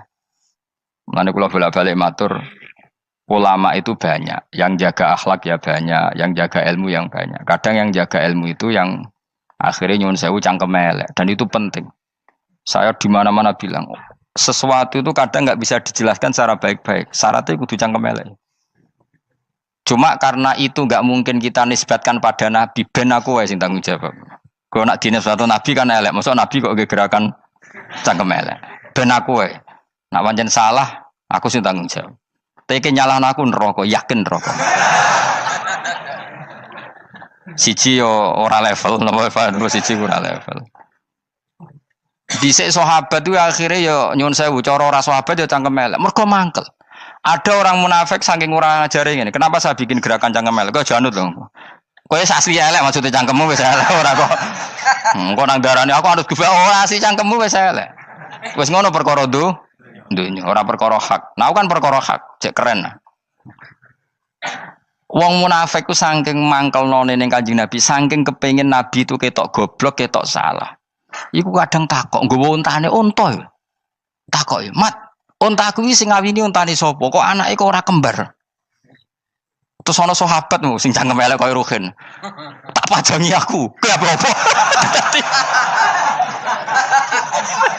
Dadi oleh muni ku nazautu alaiha, nazautu cara aku sing nyelingkuhi. Terus ki apa? Mergo gak trimo nabine dikei pertanyaan sing gak masuk akal. Paham? Begitu juga ketika mereka nyembah berhala Lata Uzza iku sing cangkem elek ya sahabat. Mergo nabi ra pantes. Cangkem elek bicara, aku gak bengi pas sampe nyembah berhalaku. Jebule pas duyoi luwak. Aku mikir, mosok pangeran duwe luwak menengah iki apa-apaan? Dikencingi apa? Luwak. Ada lagi orang Bedui, orang munafik tanya, Muhammad, idda'aita annaka utiyal wahya. Kamu tuh mengklaim kamu dapat wahyu. Sekarang unta saya hilang. Lalu posisi unta saya di mana? Kamu idda'aital ghaib. Kamu mengklaim tahu barang ghaib. Sekarang unta saya di mana? Sahabat akhirnya kecangkeman, tak colong apa-apa pokoknya. Pergamane. Pokoknya butuhnya mangkel lo, bodoh mangkel lo nih. Mergo gak terima nabi ini nggo pertanyaan-pertanyaan yang tidak mendidik, yang menyudutkan. Yang paling parah mau nazautu alaiha. Yo aku sing nyelunggi wae apa-apa. Nah sama misalnya orang kafir bilang orang Swiss lebih bahagia timbang orang orang Ethiopia. Orang Eropa lebih bahagia ketimbang orang Syria. Kamu harus bilang, kata siapa? Coba ukur. Kita yang miskin, kita yang tidak menteri, kita yang tidak siapa-siapa. Andai kan ditimang kebahagiaan kita dengan menteri, tidak mesti kalah. Mereka juga punya atasan yang mengganggu kan. Kue jadi buruh majikan ya tersita oleh atasan. Menteri ya tersita oleh atasan. Kebebasannya ya ada yang tersita. Wayai pengen turu harus ngantor. Wayai kepengen mangan harus rapat. Kamu ya tersita pe mangan rakelar. Ya sesuai tersitanya macam-macam kan. Semua itu kita sama kok. Ada yang sesuatu yang kita tidak kesam, mereka juga sama ada sesuatu yang tidak. Ya. Sebenarnya pola hidup itu kan sama. Dan itu kadang-kadang yang jadi aman kadang-kadang mau cangkem elek sing iso jawabnya. Tapi saya ulang lagi itu nggak mungkin kamu nisbatkan kepada Rasulullah karena Rasulullah itu ahsanan nasi khalqum. Tapi ulama ben tetep ngene iki. Sing kaliber lho ya. Sing kira-kira cangkem elek tetep keramat kok kula lah minimal koyo kula. Kulo nu cangkem elek tetep keramat. Kowe sopan tetep keramat, ora ono ilmune kok. Entekno sopanem ora ono pengaruh ya. Entekno sopanem tetep keramat aku, yakin keramat aku. Baik sopan lah ya. Ora ono ilmune apa-apa, sopan yo keliru, cangkem elek yo keliru, urip yo keliru, mati yo keliru, pokoke kadung keliru. Ono ulama diomongi, Pak Yai, kalau neraka itu, kalau setan dari api, kemudian setan disiksa api kan sejenis, susahnya apa? Kiai ini mangkel terus ngambil segenggam tanah di sawur ora ini. Loro yai, jari ke kota tanah, kena tanah kok loro. Enggak bisa seperti ini diberi penjelasan baik-baik kan. Setan itu kok geni Pak Yai, jari disiksa di neraka kan enggak apa-apa sama-sama api. Kiai ini ngambil tanah sawur ora ini. Barang mau sakit Kiai, jari kota tanah kena tanah kok sakit. Hanya jangan katakan kalau setan dari api kena api enggak sakit. Coba kamu kasih penjelasan baik-baik. Ngapunten nggih, umpami jenengan nggih. Ngapunten lho niki. Ngapunten lho nggih, umpami jenengan nggih. Ngapunten lho. Kesuwen. Umpami jenengan kena tanah sepundi iki mboten napa-napa, kena tanah kula biasa. Kan kesuwen. Dene mbok sawuri raine. Terus keliliben. Padahal materi manusia dari tanah, ternyata kena tanah. Sakit. Makanya dendam itu penting, tapi tadi loh ya, bukan dalam konteks dunia, ning swarga. Allah iku wis gawe manusa iku duwe dengan tanda kutip dendam tadi. Dekne tetap gak terima. Orang yang dulu menghina saya iman, kemudian orang itu di surga gak terima, makanya diberi hak untuk melihat bahwa temannya masuk neraka. Melane fattola'a fara'ahu fi sawail jahim. Kemudian temannya dilihat, kemudian temannya di neraka. Dan belum berhenti dendamnya di sini. Dia ini ngomel-ngomel, tawahi ingkit talaturdin. Kamu kan yang hampir saja menyesatkan saya. Jadi wong swarga nek ora ngomel ya ora lega. Ayo milih swarga apa milih dendam? Dendam. Jadi mulane ngaji ben kero, dadi ben lega apa? Dadi kowe kudu dendam kan. Kowe wong suga-suga kudu dendam. Jute gak dhisik suga, saiki suga aku jebule sing mbok dendami swargane sak dhuwur. Pancet wong suga menangan. Jadi kudu jelas ya. Jadi kenapa saya bilang cangkemel karena tadi dulu sahabat itu kadang kesulitan nanggepi komentare wong-wong munafik. Karena tadi itu Nabi itu, sampai nak roh ceritanya Nabi dari sisi yang baik-baik saja. Maksudnya baik-baik itu sahabat merasakan wong munafik nak takok aneh-aneh. Ya Muhammad, onta aku iku rondo ireng kok anake rondo ngene iku sing majangi sapa jare sahabat. Aku apa? Wong urusan onta kok ditakokno ora. Dadi niate nglecehno nabi, nabi takoki urusan. Lah kula misale kiai, alim alamah tukang maca jalan takoki, "Gus, jare rukin kula gak ada kucing, Gus." Niku rupane kok beda-beda nu sing majangi kucing putih, Gus. Aku kan ngenyek wong. Kiai ditakoki urusan perselingkuhane apa? Kucing. Bukan nabi itu kono mesti sahabat aku, terus kabeh apa? Ono sing ontane hilang Muhammad, kamu mengklaim tahu barang gaib. Lalu onta saya sekarang hilang di mana? Itu saya sahabat tak jupuk. Maksudnya sahabat tadi agak nyolong mangkel noa ya. Cara aku zaman sahabat kok menangi Nabi. Sing ilang ontamu, Nabi mbok takoki. Engko sing dionto ora iso njaga malah Nabi wong liya mbok takoki. Cok goblok. Enggak mungkin seperti ini kita baik-baik saja.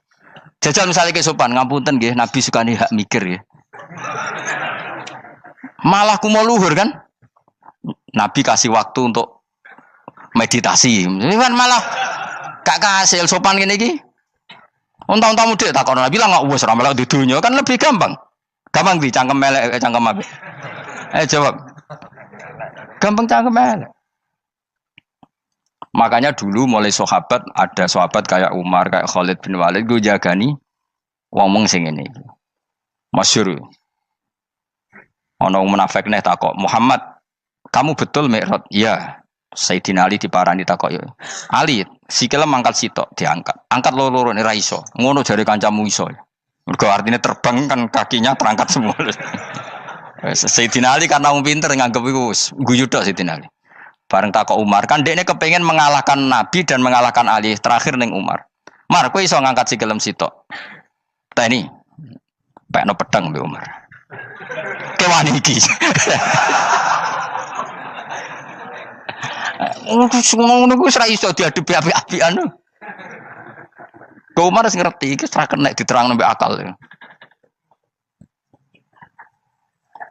Makanya saya punya rencana, umpama aku menangi Nabi, itu sangat melek. Nabi ra usah ben tetap ahsana nasi kholqom. Nabi kita selamatkan supaya tetap steril. Masyhur kan, jadi ada orang Yahudi itu membawa kambing mati kan. Wedhus lu mati. "Ya Muhammad, kambing yang mati ini yang bunuh siapa?" Karena Nabi orang tauhid ya Allah. Yang bunuh kambing mati itu Allah. Agamamu ini aneh Muhammad. Yang dibunuh Allah langsung orisinil haram, yang lewat tangan-tangan jahil manusia halal. Itu sing disebut wa kadzalika ja'alna likulli nabiyyin aduwan syayatinal insi wal jin yuhi ba'dhum la ba'din zukhrufal qauli ghurur. Coba cara aku menangi Nabi. Kan nak cara medis kan jelas ya, kan tentu sehat yang disembelih karena darahnya keluar. Tapi mereka ngomong wong orisinil dibunuh wong langsung kok malah haram, yang dibunuh manusia. Ini aneh mata agama. Cara aku menangi zaman Nabi, yo no pangan dhewe ngono kowe sing gampang dikira-kira, tapi ora aja Nabi lho sing ngendikan, kowe wae sing penggemar Nabi. Kancang kemelek pantes selain bakat yo ora bakal dadi nabi wis. Ya kowe nak muni halal yo pangan tekno. Kan dekne muni halal kan? Ya wis entekno. Ben do mangan apa, Badang. Tapi Nabi kan gak mungkin ngendikan seperti. Tapi sahabatnya dong ngendikan gitu. Mergo ya mangkel ngadepi. Jadi kadang-kadang orang itu gak bisa dikasih penjelasan secara apa? Baik-baik. Ya tapi tadi saya ulang lagi, kita kudu tetap nyelametno Kanjeng Nabi. Yes, mulane ulama itu keras masalah bab ngadepi wong fasik itu keras. Masyhur Sidina Ali nanti debat be orang ateis. "Ali, kowe sare terkenal sahabatnya Nabi paling cerdas. Umpama kowe wis mbok rewangi salat, mbok rewangi poso, kemudian sok ben mati ra ono apa-apa. Terus kowe rugi, mbok rewangi salat, mbok rewangi poso, mbok rewangi takwa, ternyata nanti di akhirat ndak ada apa-apa. Lan aku kan enak ning donya, gak tahu salat, gak tahu poso, jadi nanti kalau gak ada apa-apa kan gak masalah. Aku di dunia gak pernah kebebanan aturan-aturan syariat. Masyhur dawuh Sayyidina Ali. Ingka nama taqulu sidqan atau haqqan takhallasta wa takhallasna. Wa ingka nama aqulu haqqan takhallasna wa ahlakta. Siapa lo dhewe? Jika yang kamu katakan benar, yang lolos tidak hanya kamu, saya pun lolos. Jika nanti di akhirat gak ada hisab, memang yang selamat kowe tok, aku lah yo. Selamat dong, bodoh-bodoh ra ono hisab. Ingka nama taqulu haqqan faqad takhallasta wa takhallasna. Jika yang kamu katakan benar, enggak ada hisab, maka kamu selamat, saya pun selamat rumangsamu. Tapi jika yang saya katakan benar, takhallasna wa ahlakta, saya selamat kowe rusak. Niku muga ora Sidina Ali cangkem elek tapi, muga ora Sidina Ali. Muga sing ngomong Ruhin misal. Kan cangkem elek. Karena orang seperti itu ra iso mbok terangno api-apian. Di kampunten nggih mengke delok mengke. Lho delok mengke kesuwen li. Kowe nek mati wae SMS aku malah do ndi-ndi ngomongnya. Maka jawab Sayyidina Ali, jika yang kamu katakan benar, yang selamat tidak hanya kamu, saya pun selamat karena tidak ada apa? Hisab. Tapi jika yang saya katakan benar, maka takhallasna wa ahlakta, saya selamat, kamu rusak. Mulane cara kula wong Islam kudu yakin mlebu swarga. Senajan to pun rokok sik. Saya berkali-kali bilang, kita pun nuruti khawatir. Sebenarnya sholat kita potensi gak diterima Allah karena ada ikhlas. Puasa kita juga gitu. Tapi masalahnya kubu sebelah darani siapapun mati itu masuk swarga. Lan aku kalah iklan iso kalah. Lan aku kampanye paling gampang ngaji swarga, ngaji ra paham yo swarga, go kitab ngalor ngidul yo swarga, modus gaya-gayanan yo swarga. Ngaji mergo mangkel bojo yo swarga. Ngaji nglalekno utang yo swarga. Oh, apa kubu sebelah wae swarga terus bosok kene sing iman kok. Swarga. Soal akhir ki mlebu neraka tak kandhani wis enteni sik sabar. Pada akhirnya tetap masuk swarga. Pada akhirnya kapan? 10.000 tahun apa ya ora. Ayo ora kepengin orang nglakoni kok. Jadi ini penting ya. Jadi kita harus terbiasa berpikir secara tadi ya. Sarohku sahabat ulama itu nak ngadepi wong fasik itu akhirnya cangkem elek. Mergo kadang penjelasan lebih gampang. Cuma tadi saya ulang lagi, Nabi harus kita selamatkan. Tajane Nabi Ibrahim yang podo parah. Jadi ketika beliau mematahkan semua berhala yang kecil kan kapaknya dikalungkan berhala yang bareng ditakoi. Him siapa yang melakukan itu? Takono sing nggo kapak, ora nggo kapak. Jare ketuane wong kafir, utekem lho him wong karuan berhala ora bukan nakoki, ora karuan iso ngomong, bukan nakoki.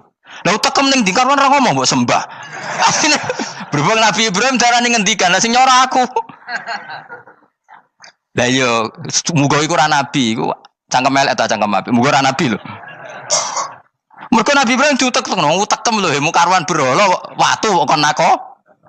Jare Ibrahim utekem tak kok karuan watu kok mbok sembah. Iso diterangno api-apian. Ngapunten nggih. Ngapunten sanget niki niku. Kesuwen yakin kesuwen. Lah cuma ke mari siko Nabi ku ya iku netok sing cangkem elek iku. Tapi ora demi hak, demi hadun. Nah iku sing mari elek. Apa logikanya? Saiki musuh dhisik musuh saiki gabung kuwi barang-barang donya kok mbok soal. Nyoalu barang akhirat itu keren apa?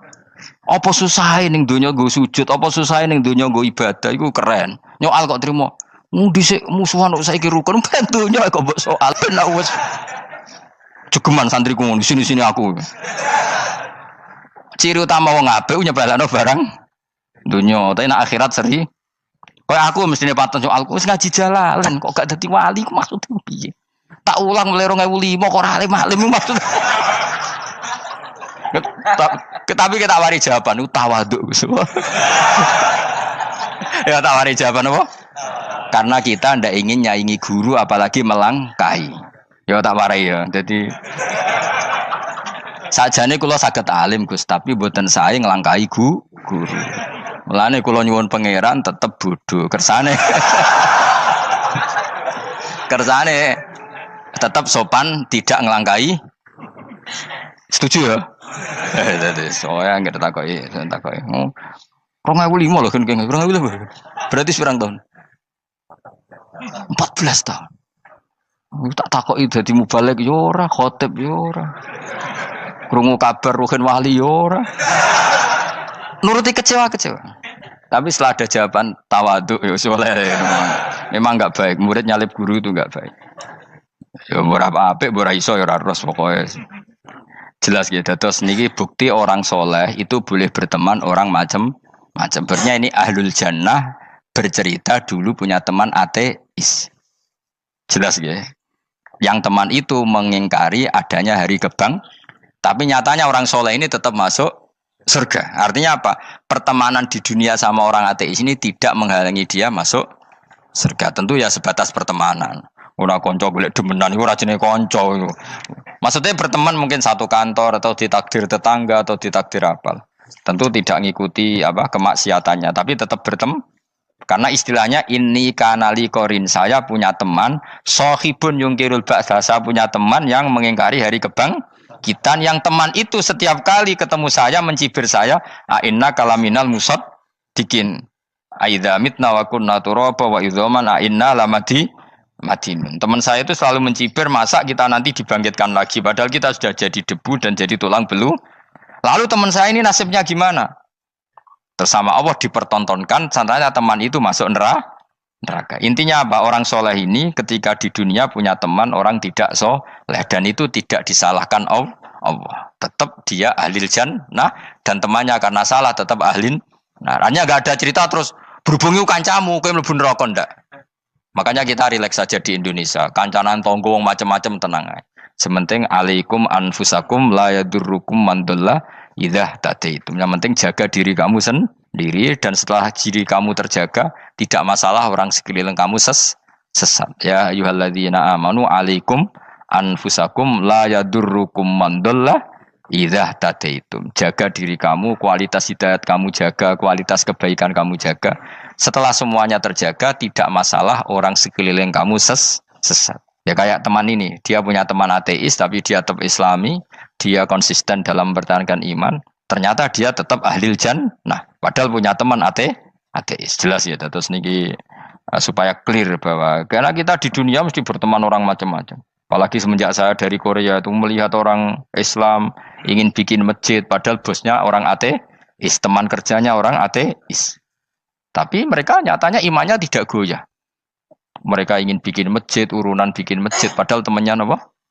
Ateis. Dan itu nggak masalah. Nanti kalau itu soleh terus sampai di surga, golek bosku saya gini di. Iku nara ketemu ya ora lega. Jadi manusia itu masuk ini swarga, nak gak ketemu rivale. Jadi sebenarnya, nak rival politik, nggak tahu saya itu, nggak ada ayatnya, nggak ada penjelasannya di Quran ini. Dan tidak perlu menjelaskan barang dunia terang non Quran kemuliaan. Wan kula terus nang sampai budi. Ka'annahu fa'amal terus budi. Innahum alfau aba'ahum dolin. Innahum satamne kufar iku alfau padha metuki sapa kufar wajadu. Tegese metuki sapa kufar aba'ahum ing bapak-bapak kufar dipetuki dolina khalik sesat kabeh. Nah, mereka itu menjadi kafir karena punya tradisi bapak-bapaknya ya kafir. Terus setelah bapak-bapaknya kafir, fahum mongko te wong akeh ala asarihi ing atase jejak-jejak bapak-bapake wong akeh yurauna iku anut kabeh. Mereka punya bapak-bapak kafir dan kekafiran itu diikuti oleh mereka. Ya sajuna tegese padha ngikuti sapa wong akeh latibaihim maring anut ning abaihim. Fa yasrauna mongko gegancangan to sapa wong akeh ilahi maring ittibail aba. Maksudnya gini, kalau tahu senior kita sesat ya jangan ikut. Mereka enggak, bapaknya sesat nyembah batu, nyembah makhluk. Mereka ikut menyembah batu, menyembah makhluk. Harusnya kalau salah kan enggak perlu apa diikuti. Jadi kesalahan itu ya kadang ikuti tradisi. Tapi ya tradisi yang seperti itu, kalau tradisi yang baik ya harus diikuti. Walakotelan teman-teman sesat kau belum sedurunge iki generasi sopo akfarul awalin. Sopo aki-aki wong dhisik. Minal umami sing pira-pira umat almadiyati kang wis kliwat. Walakot arsalan teman-teman ngutus ingsun fiim dalam kabeh mungkiri nek wong sing meringatno kabeh. Minar rusuli sing pira-pira rusul mukhawifina tur ngekeki peringatan kabeh.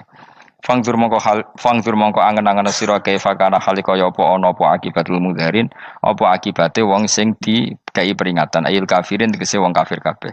Ai akibatuhum tegese uta akibate kabeh akhir dari perjalanan mereka wa aladabu siksa. Orang yang tidak iman pasti akhir perjalanannya siksa. Senajan to ning donya mereka ngelola dunia lebih baik ketimbang kita, kehidupan dunianya lebih baik ketimbang kita. Intine kowe aja sampai kalah donya kalah akhirat. Awas kene. Kalah donya aja sampai sini-sini wong. Sing go jalalan jebule kalah donya. Gunane apa go konsep jalalan ngalor gitu. Tutulisi jalalan kalah di dunia menang akhirat. Jebule kalah pisan. Innalillahi wa inna ilaihi raji'un. Awas ke sebenarnya swarga sini-sini wong. Illa ibadah wahi kecuali pira-pira kaulan Allah al-mukhlasina kang ikhlas kabeh, al mukminina kang mukmin kabeh. Fa innahu mongko satuna ibadu wa al-mukhlisin atau al-mukhlasin iku najau. Iku selamat sapa kabeh minal adabi sanging siksa. Li ikhlasihim krana ikhlase wong akeh fil ibadati ing ibadah. Nak kira iki ta apa? Illa ibadah wahil mukhlasin sami nggih. Fathah. Kira iki ta napa? Lame fathah. Illa ibadah wahil mukhlasin iki. Tapi ana sing kira mukhlisin mukhlasin kira iki to. Hah? Ora lha jeng nang Qur'ane Quran. Mukhlas. Auli anna wa ta'ala wa ta'ala akhlas nyelametno sapa mikhlasno sapa ing kabeh lah krana ikilah amal ala qiraati fathil lam ing atase wacanan maca lam. Dadi qiraah itu ada illa ibadah wahil mukhlisin, ada illa ibadah wahil mukhlasin. Jadi mang dua qiraah. Tapi ki anut sing umum ya, aja aneh-aneh. Walaqad nadana nuhun fala ni'mal mujibun. Walaqad nadana lan teman-teman ndonga nek kita sapa nuhun Nabi Nuh bikauli iklan dawe Nabi Nuh, Rabbi inni maghlubun fantasir. Rabbi do pengiran ingsun ini sak temen ingsun maghlubun den kalahno, fantasir mongko kula aturi nulungi panjenengan. Fala ni'mal mujibun, mongko iku banget nikmate sapa al mujibun, sapa zat sing nyembadani lagu maring Nuh nahnu te kita. Aida'ana ala qaumi. Maksudnya Nabi Nuh ketika tertekan oleh kaumnya, kemudian Nabi Nuh berdoa kepada saya. Dan saya kata Allah fala ni'mal mujibun, zat terbaik yang memberi terkabulnya doa itu fala ni'mal mujibun. Ya Nuh berdoa kepada saya kata Allah, dan saya kata Allah adalah zat terbaik yang bisa mengabulkan doa. Itu jenenge apa? Fala ni'mal mujibun. Eda ana tekse donga sapa Nuh nak ing kita ala qaumihi ing atase kaum Nabi Nuh fa ahlaknahum mongko ngrusak ingsun ing kaum Nabi Nuh bil gharaqi kelawan tenggelam. Jadi kowe nak mangkel mbek wong-wong sing ora iman iku pilihane iku kowe parek pangeran. Nak parek pangeran nak sing ora iman dikalahno pangeran. Kowe ora usah dadi ekstremis, malah ribet dhewe. Pasrahno napa pangeran. Lah nek kira wali ora mandi-mandi, ora mandi ya wis. Sementing kowe ning donya bernegara secara sehat, gak perlu dadi napa? Teroris, gak perlu dadi napa ekstremis. Karena Nabi Nuh ketika mangkel mbek kaume, Nabi Nuh ngebom mereka apa matur pangeran? Matur pangeran, kemudian pangeran sendiri yang ngambil napa tindakan. Kowe yo ngono mbek musuh-musuhmu sing hasud mbek kowe. Tapi mbah konang pangeran malah bela kono. Lah kadang musuhmu luwih bener timbang kono ya. Timbang kowe. Kono kerja keras sugih. Terus duweni kowe sekere turu. Terus mbok pasutno jebule pangeran bener. Kok kowe pemalas. Kono bekerja keras. Yo mbah nak ngono. Lan jegeman di musuh wong saleh. Mergo nak maksudno malah balik ning kowe. Di musuh sing ra saleh dadi menang kowe. Nak padha ra saleh ya mbok ra jelas. Fa ahlaknahum mongko ngrusak ingsun hum ing kaum Nabi Nuh bil gharaqi kelawan apa tenggel.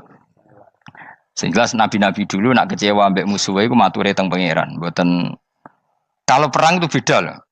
Nabi kalau perang dia perang di arena perang di Badar di Uhud. Jadi janjian terus duel. Ora kok musuhe turu terus di sebelah mboten enten ngono. Ya kalau mau perang ya janjian. Jadi fair. Mereka nantang Nabi, tentu kan tidak baik kalau kebenaran ditantang kebatilan tidak berat. Terus akhirnya ya duel ini wow. Tidak. Yang jelas perang itu tidak sepihak. Makanya bahasa Arabnya takotul, saling perang. Jadi wazan kalau dalam nahwu itu dalam sorof itu qatala itu wazannya musyarakah. Musyarakah itu saling merang, saling nyerang. Jadi enggak boleh sepihak. Makanya janjian oke, mau iduna badrun.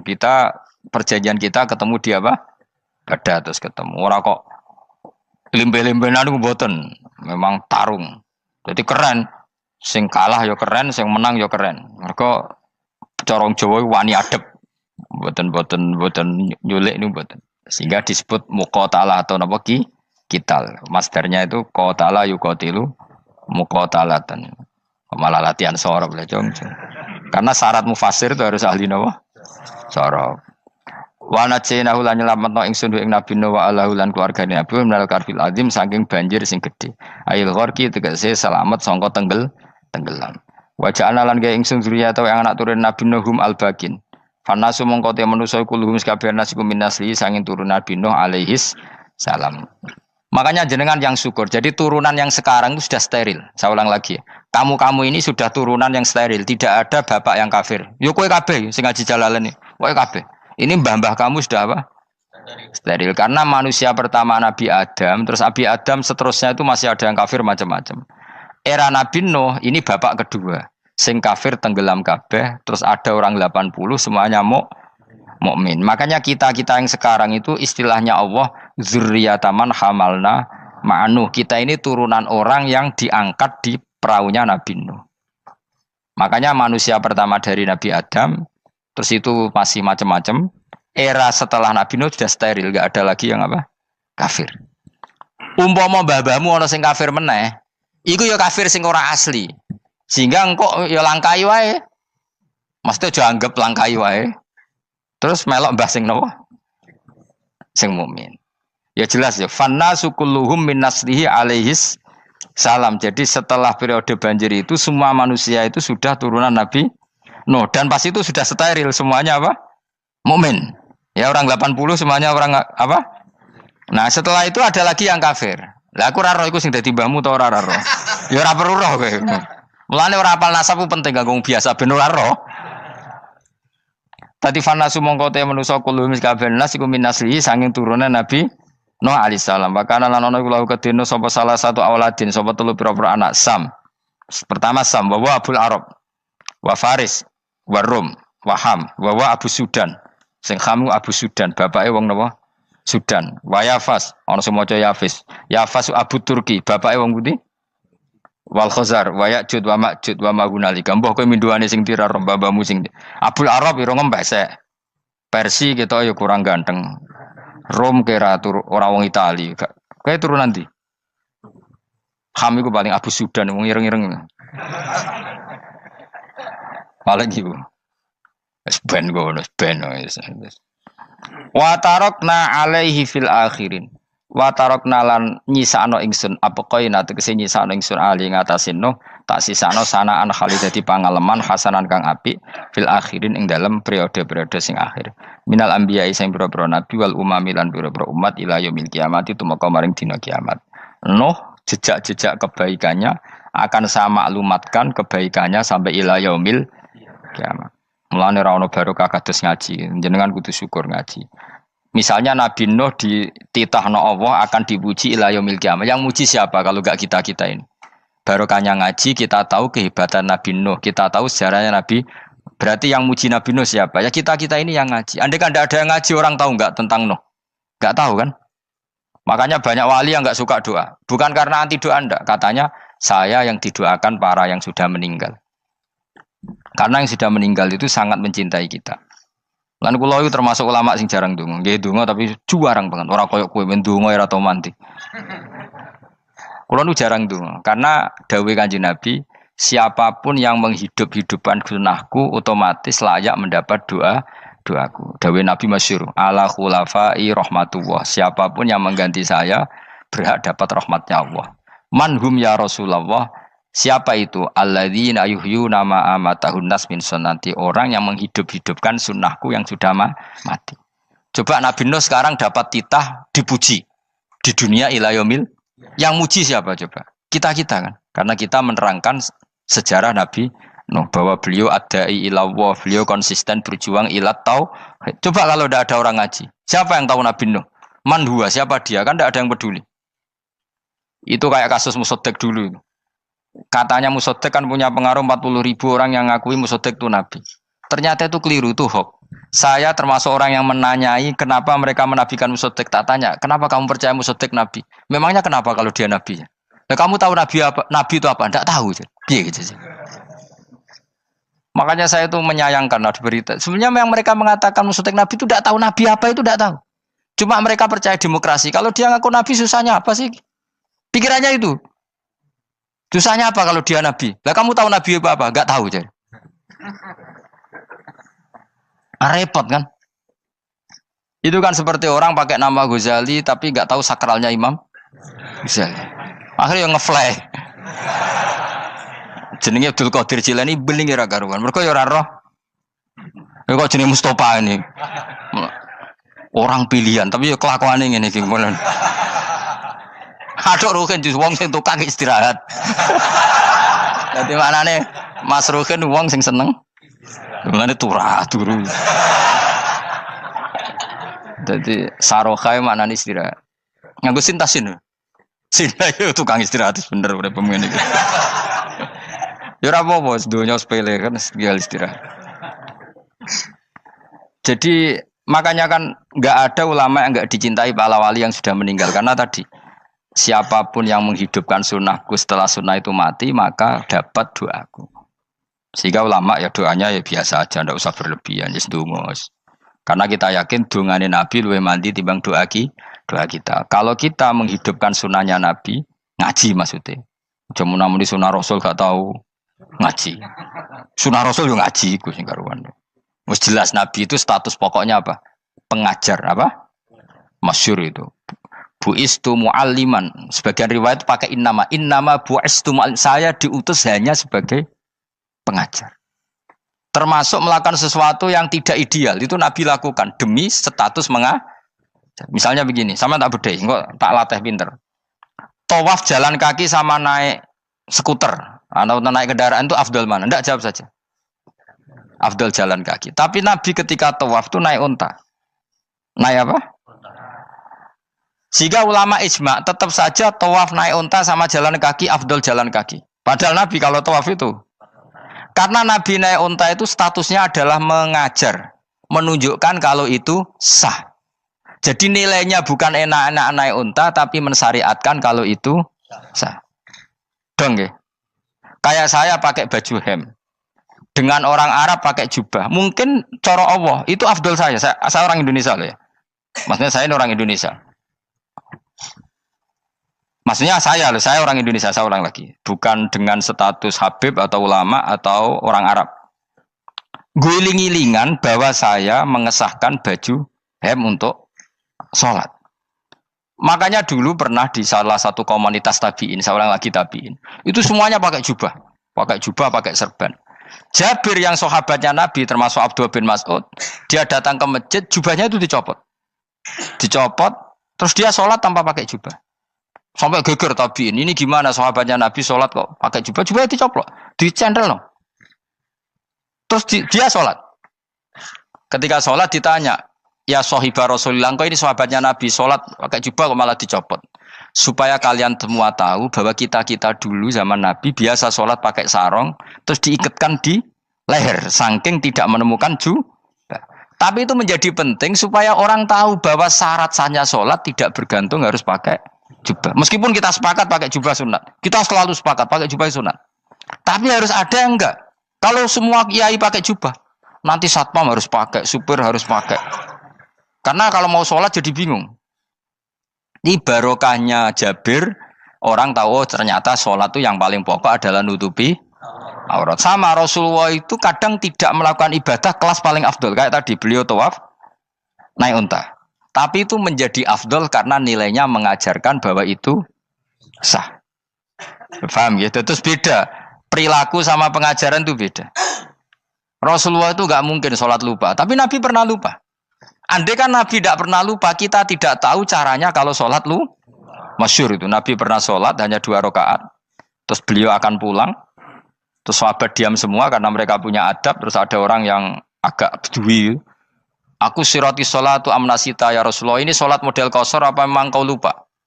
Karena sahabat mulai dulu sudah ngerti usul fikih. Kalau ini duhur 2 rakaat, mulai besok berarti 2. Karena ngambil yang paling akhir. Zaman Nabi kan ada nasa mansuh. Kalau tak kemarin duhur 2, berarti duhur terkini 2. Terus Nabi balik lagi ke majelis mengkonfirmasi ahakun maqalahu Dzulyaden, apa yang dikatakan Dzulyaden tadi benar. Iya ya Rasulullah, engkau tadi sholat hanya 2. Terus Nabi takbir menambahi 2 rakaat. Artinya apa? Kalau kamu lupa itu tidak harus mengulang dari awal, cukup bina meneruskan. Sehingga misalnya kita tawaf sudah 3 putaran, terus kita batal, ya kita wudu saja. Mulai awal apa teruskan terus keempat? Coba kalau Nabi gak pernah salah seperti itu, kita tidak tahu cara ngelola kesalahan. Ya misalnya kamu tawaf, terus batal. Kamu wudu, nambah keempat apa mulai dari awal? Nambah keempat. Karena setiap seperti itu, bana alama fa'ala harus meneruskan. Bukan andai kan Nabi tidak pernah melakukan itu, kita tidak tahu caranya. Ojo kok malah komentar, sholat nganti lali kowe eling apa wae, cangkemmu. Laline Nabi ora koyo lalimu. Mulane ana imam sholat salah iku anggap ae niru Nabi. Cuma bedane Nabi untuk ganjaran wong iku gak ngono, tapi tetep Jadi Nabi itu beberapa kali itu ngalami sesuatu yang tidak afdol. Tujuannya satu, untuk pelajaran. Makanya masyhur itu riwayat makuntu ansa walakin unassa li as-sunnah. Saya itu tidak pernah lupa, tapi sama Allah didesain lupa li as-sunnah supaya itu jadi sunnah. Jadi makuntu ansa walakin unassa li as-sunnah. Jadi saya tidak pernah lupa, tapi sama Allah didesain lupa supaya jadi sunnah cara ngelola kelupaan. Misalnya sholat 3 apa 4, milih 3. Milih al-aqal. Karena itu satu-satunya cara. Sehingga Nabi didesain pernah sholat hanya 2 rakaat, terus diingatkan sama sahabat. Terus itu jadi sunnah, caranya ngelola caranya ngelola lupa. Begitu seterusnya. Nabi ngendikan al-ajur bi qadri ta'ab secara makna seperti itu. Tapi Nabi sendiri tawaf itu naik unta. Sehingga sekarang ada orang naik skuter, naik kursi roda, itu dikiaskan karena Nabi dulu pernah berkendara. Coba kalau Nabi tidak pernah berkendara, wong sing lumpuh gak iso tawaf, wong sing sakit gak bisa tawaf karena gak ada riwayat Nabi pakai kendaraan. Tapi barokahnya Nabi pakai kendaraan, semua referensi itu gampang. Meskipun Nabi sendiri pas itu masih sehat, sangat sehat. Tapi biar jadi sunnah, kalau seperti itu tidak apa. Karena tadi Nabi itu yang penting buistu mu'alliman, saya diutus sebagai pengajar. Kadang Nabi melakukan sesuatu itu tidak ideal. Tapi tidak ideal yang akhirnya malah lebih ideal ketimbang ideal kita. Karena apa? Nilainya taklim, mengajarkan. Itu masyhur itu dalam ilmu ushul fikih. Jadi yang dilakukan Nabi jaiz, biasa-biasa saja atau boleh, itu statusnya bagi Nabi adalah fardhu ain karena liwujubi taklim, karena menjadi kewajiban mengajar. Masyhur itu jadi dalam usul fikih itu. Karena Nabi berkeharusan menjelaskan. Sehingga kamu jangan tanya, apakah yang dilakukan Nabi itu mesti kelas paling utama? Jawabannya ya, misalnya gini. Nabi itu sangat mencintai Qiyamul Lail. Sangat-sangat mencintai Qiyamul Lail. Tapi Nabi hari keempat itu sudah gak mau ikut sholat di masjid. Terus ada riwayat, kubu sebelah bilang Nabi baru sholat 2 rakaat terus enggak. Ada yang bilang 8. Macam-macam. Nah, yang jelas orang sepakat riwayat itu, hari keempat Nabi sudah gak sholat di masjid. Dan itu bagus bagi Nabi, meskipun bagi kita agak bagus. Kenapa? Andai kan Nabi sholat Qiyamul Lail selalu di masjid dan selalu 20 rakaat atau selalu 8 rakaat, pasti orang ngira itu fardhu ain. Bahwa Qiyamul Ramadan harus apa? Di masjid. Dan harus 20 rakaat atau 8. Tapi Nabi dari awal sholat itu tidak konsisten. Kadang 2 rakaat, kadang 4 rakaat, kadang 6 rakaat, kadang 9 rakaat langsung, tanpa salam. Full langsung salam. Kadang 2 salam, kadang 9 rakaat. Full langsung salam. Akhirnya apa? Imam Syafi'i berkesimpulan yang namanya tasyahud awal itu sunat. Kamu sekarang sholat duhur, keyakinan kamu tasyahud awal sunat gak menurut mazhab Syafi'i? Sunat kan? Karena Nabi pernah sholat malam 9 rakaat langsung tanpa tahiyat. Salam 1. Nah karena Nabi tidak konsisten juga beberapa kali meninggalkan itu, umatnya tahu kalau tarawih itu sunat. Sehingga bakul mie ya tetap adol mie, yang tatpam tetap jaga. Dan orang nggak akan mencibir itu karena memang ada yang pulang terawih, ada yang enggak, dan itu kebanyakan. Yo barokah Nabi tadi. Loh saya betul, saya itu tidak sombong. Saya itu punya pondok, punya santri banyak. Sampai sekarang saya kadang ya tidak terawih, yo radelik biasa. Supaya orang tahu kalau itu mah nggak wajib. Tapi berhubung saya nama kadung apik, ngono ku yo ora dadi jatuhku, aman. Tapi sebenarnya hatiku yo nangis, kangen kula mbek pangeran. Lu Nabi sangat kangen mbek pangeran, tapi kalau melakukan ibadah secara terbuka semua pasti dikira itu wajib dan itu memberatkan umatnya. Nah, kowe ora usah ngono, kowe ora usah terus niru Nabi, kadang-kadang ra traweh niru Nabi. Kowe bolak-balik wong ora ngarah, anut kowe ora ngarah. Mulane traweh wae, nek kowe bareng traweh wae. Kok GR apa ono sing nyoroti perilakumu ora ngarah. Makanya kenangannya Sayyidah Aisyah itu, kenangannya beliau itu wa'in sama siapa teks hadisnya, ini ada di Sahih Muslim, wa'in kana Rasulullah la yadaul amal wa yuhibbuhu makhafata ayyufrada alaihim. Sungguh Rasulullah itu sangat mencintai amal tapi beliau terpaksa meninggal. Jadi Nabi itu sangat merindukan amal tapi terpaksa beliau meninggalkannya, takut itu dianggap wajib. Misalnya Nabi siwakan. Kebayang nggak kalau kamu bangun tidur nemu bupati nggak kebayang, nemuin presiden apalagi nggak kebayang. Lalu kamu bangun tidur langsung sholat, wudhu terus sholat tanpa siwakan, kebayang nggak? Kan nggak kebayang. Jika kata Nabi, umpama saya itu tidak memikirkan umat saya, sikatan itu tak wajibkan setiap orang mau sholat. Wong kita mau ketemu presiden, menteri saja, bangun tidur mesti sikatan dulu baru ketemu. Masa ketemu Allah tidak sikatan?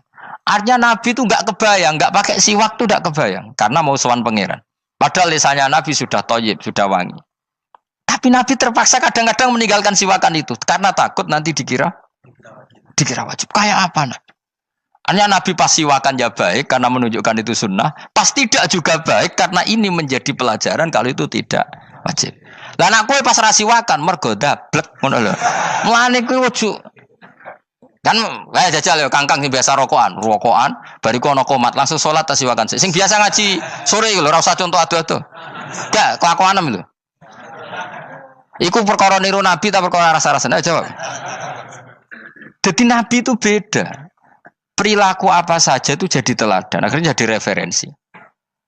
Begitu juga Nabi yang mensunatkan sunat safar, sunat kudum. Tapi Nabi beberapa kali ada sholat. Ada sahabat yang selalu sholat safar. Kalau pergi sholat, kalau datang sholat. Sampai Nabi ya disalahno. Agama ora ngene iku, Cung. Aja nemen-nemen. Wala yusyadza hadatina ahadun ila ghalabu. Sing tenanan nyekeli agama, iku kok mesti kalah. Nak kalah terus bosen. Utawa tukang nyalahno wong liya. Coba kamu kalau nggak pernah tahajud, roh wong turu terus Bu Arani Zaid turu, Ruhin turu. Jajal kita tahajud rong minggu. Oh kebo turu. Lha tahajud rong minggu ngebok-ngebokno wong kan itu. Mulane solehmu bahaya. Mulane aku seneng soleh pas-pasan ini seneng. Sekali over city mesti cangkemmu elek. Aku sih yakin lho. Wis rai-rai ini ketara, aku sapal. Jajal kowe sing ngaji aku kon tahajud seminggu roh wong turu. Ngorok pisan. Oh ning donya pisan turu kebo. Padahal lagi rong. Kayak apa kalau kita tahajud setahun? Mulane orang ngekeki rezeki kita tahajud wis diangen-angen iku kira-kira oh bahaya aja iki nak tahajud. Tapi aku tetap sunat tahajud, tapi kelakuannya belum dijogo. Maksudnya ya tahajud tanpa ngritik orang. Nek kowe kuat ngono ya monggo. Nah ini cobalah jadi etika kita, muhasabah kita. Jadi muhasabah itu cara berpikir kita set, kita pikir ulang. Ternyata semangatnya seorang nabi itu wastaghfir lidzambika walil mu'minun. Semangatnya itu memintakan ampun. Orang ahli tafsir tahu semua kalau nabi itu tidak mungkin dosa. Jadi itu khitabun nabi wa urida bihi ummatu, itu khitab nabi, tapi yang dimaksud itu umatnya, karena nabi tidak akan mengalami dzambun, tidak akan mengalami dosa. Sekarang enggak, kadang-kadang kita ini kalau orang lain salah itu semangat. Kalau di perusahaan ada teman salah, apalagi miran salah itu seneng. Barokahnya salah bisa ganti kan gitu. Mungkin di dunia tokoh juga gitu, barokahnya ada tokoh salah, kita yang jadi populer sendiri. Tidak boleh seperti itu. Kita harus salimus sodri di jami'il muslimin. Jadi ini harus dilatih. Saya tadi matur sama Habib Ahmad, latihan kita jadi hidup. Nabi itu kalau resep jadi wali itu kata Nabi gampang. Kata Nabi kalau kamu ingin disenangin Allah, ya sudah. Kalau kamu asbahta wa amseta gini-gini, perasaan kamu kata Nabi jangan punya perasaan ghil sama orang muslimin. Itu sudah wadzalika min sunnati. Makanya Nabi ngendikan la yablughni ahadun an ahadin syai'an. Ada yang baca la yuballighni ahadun an ahadin syai'an. Seseorang jangan melaporkan ke saya tentang salahnya yang lain. Fa inni akhruju ilaikum wa ana salimus sodri. Karena saya ingin ketemu sampean semua dalam keadaan salimus sodri, tidak punya perasaan apa-apa.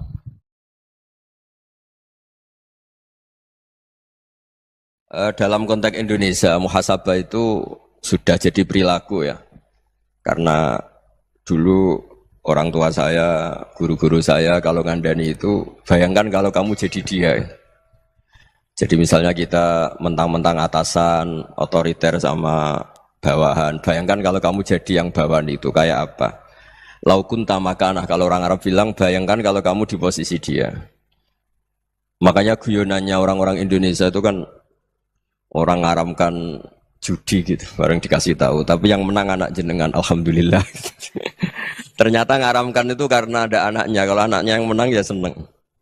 Meskipun itu guyonan, tapi saya punya padanan itu dalam kitab hikam.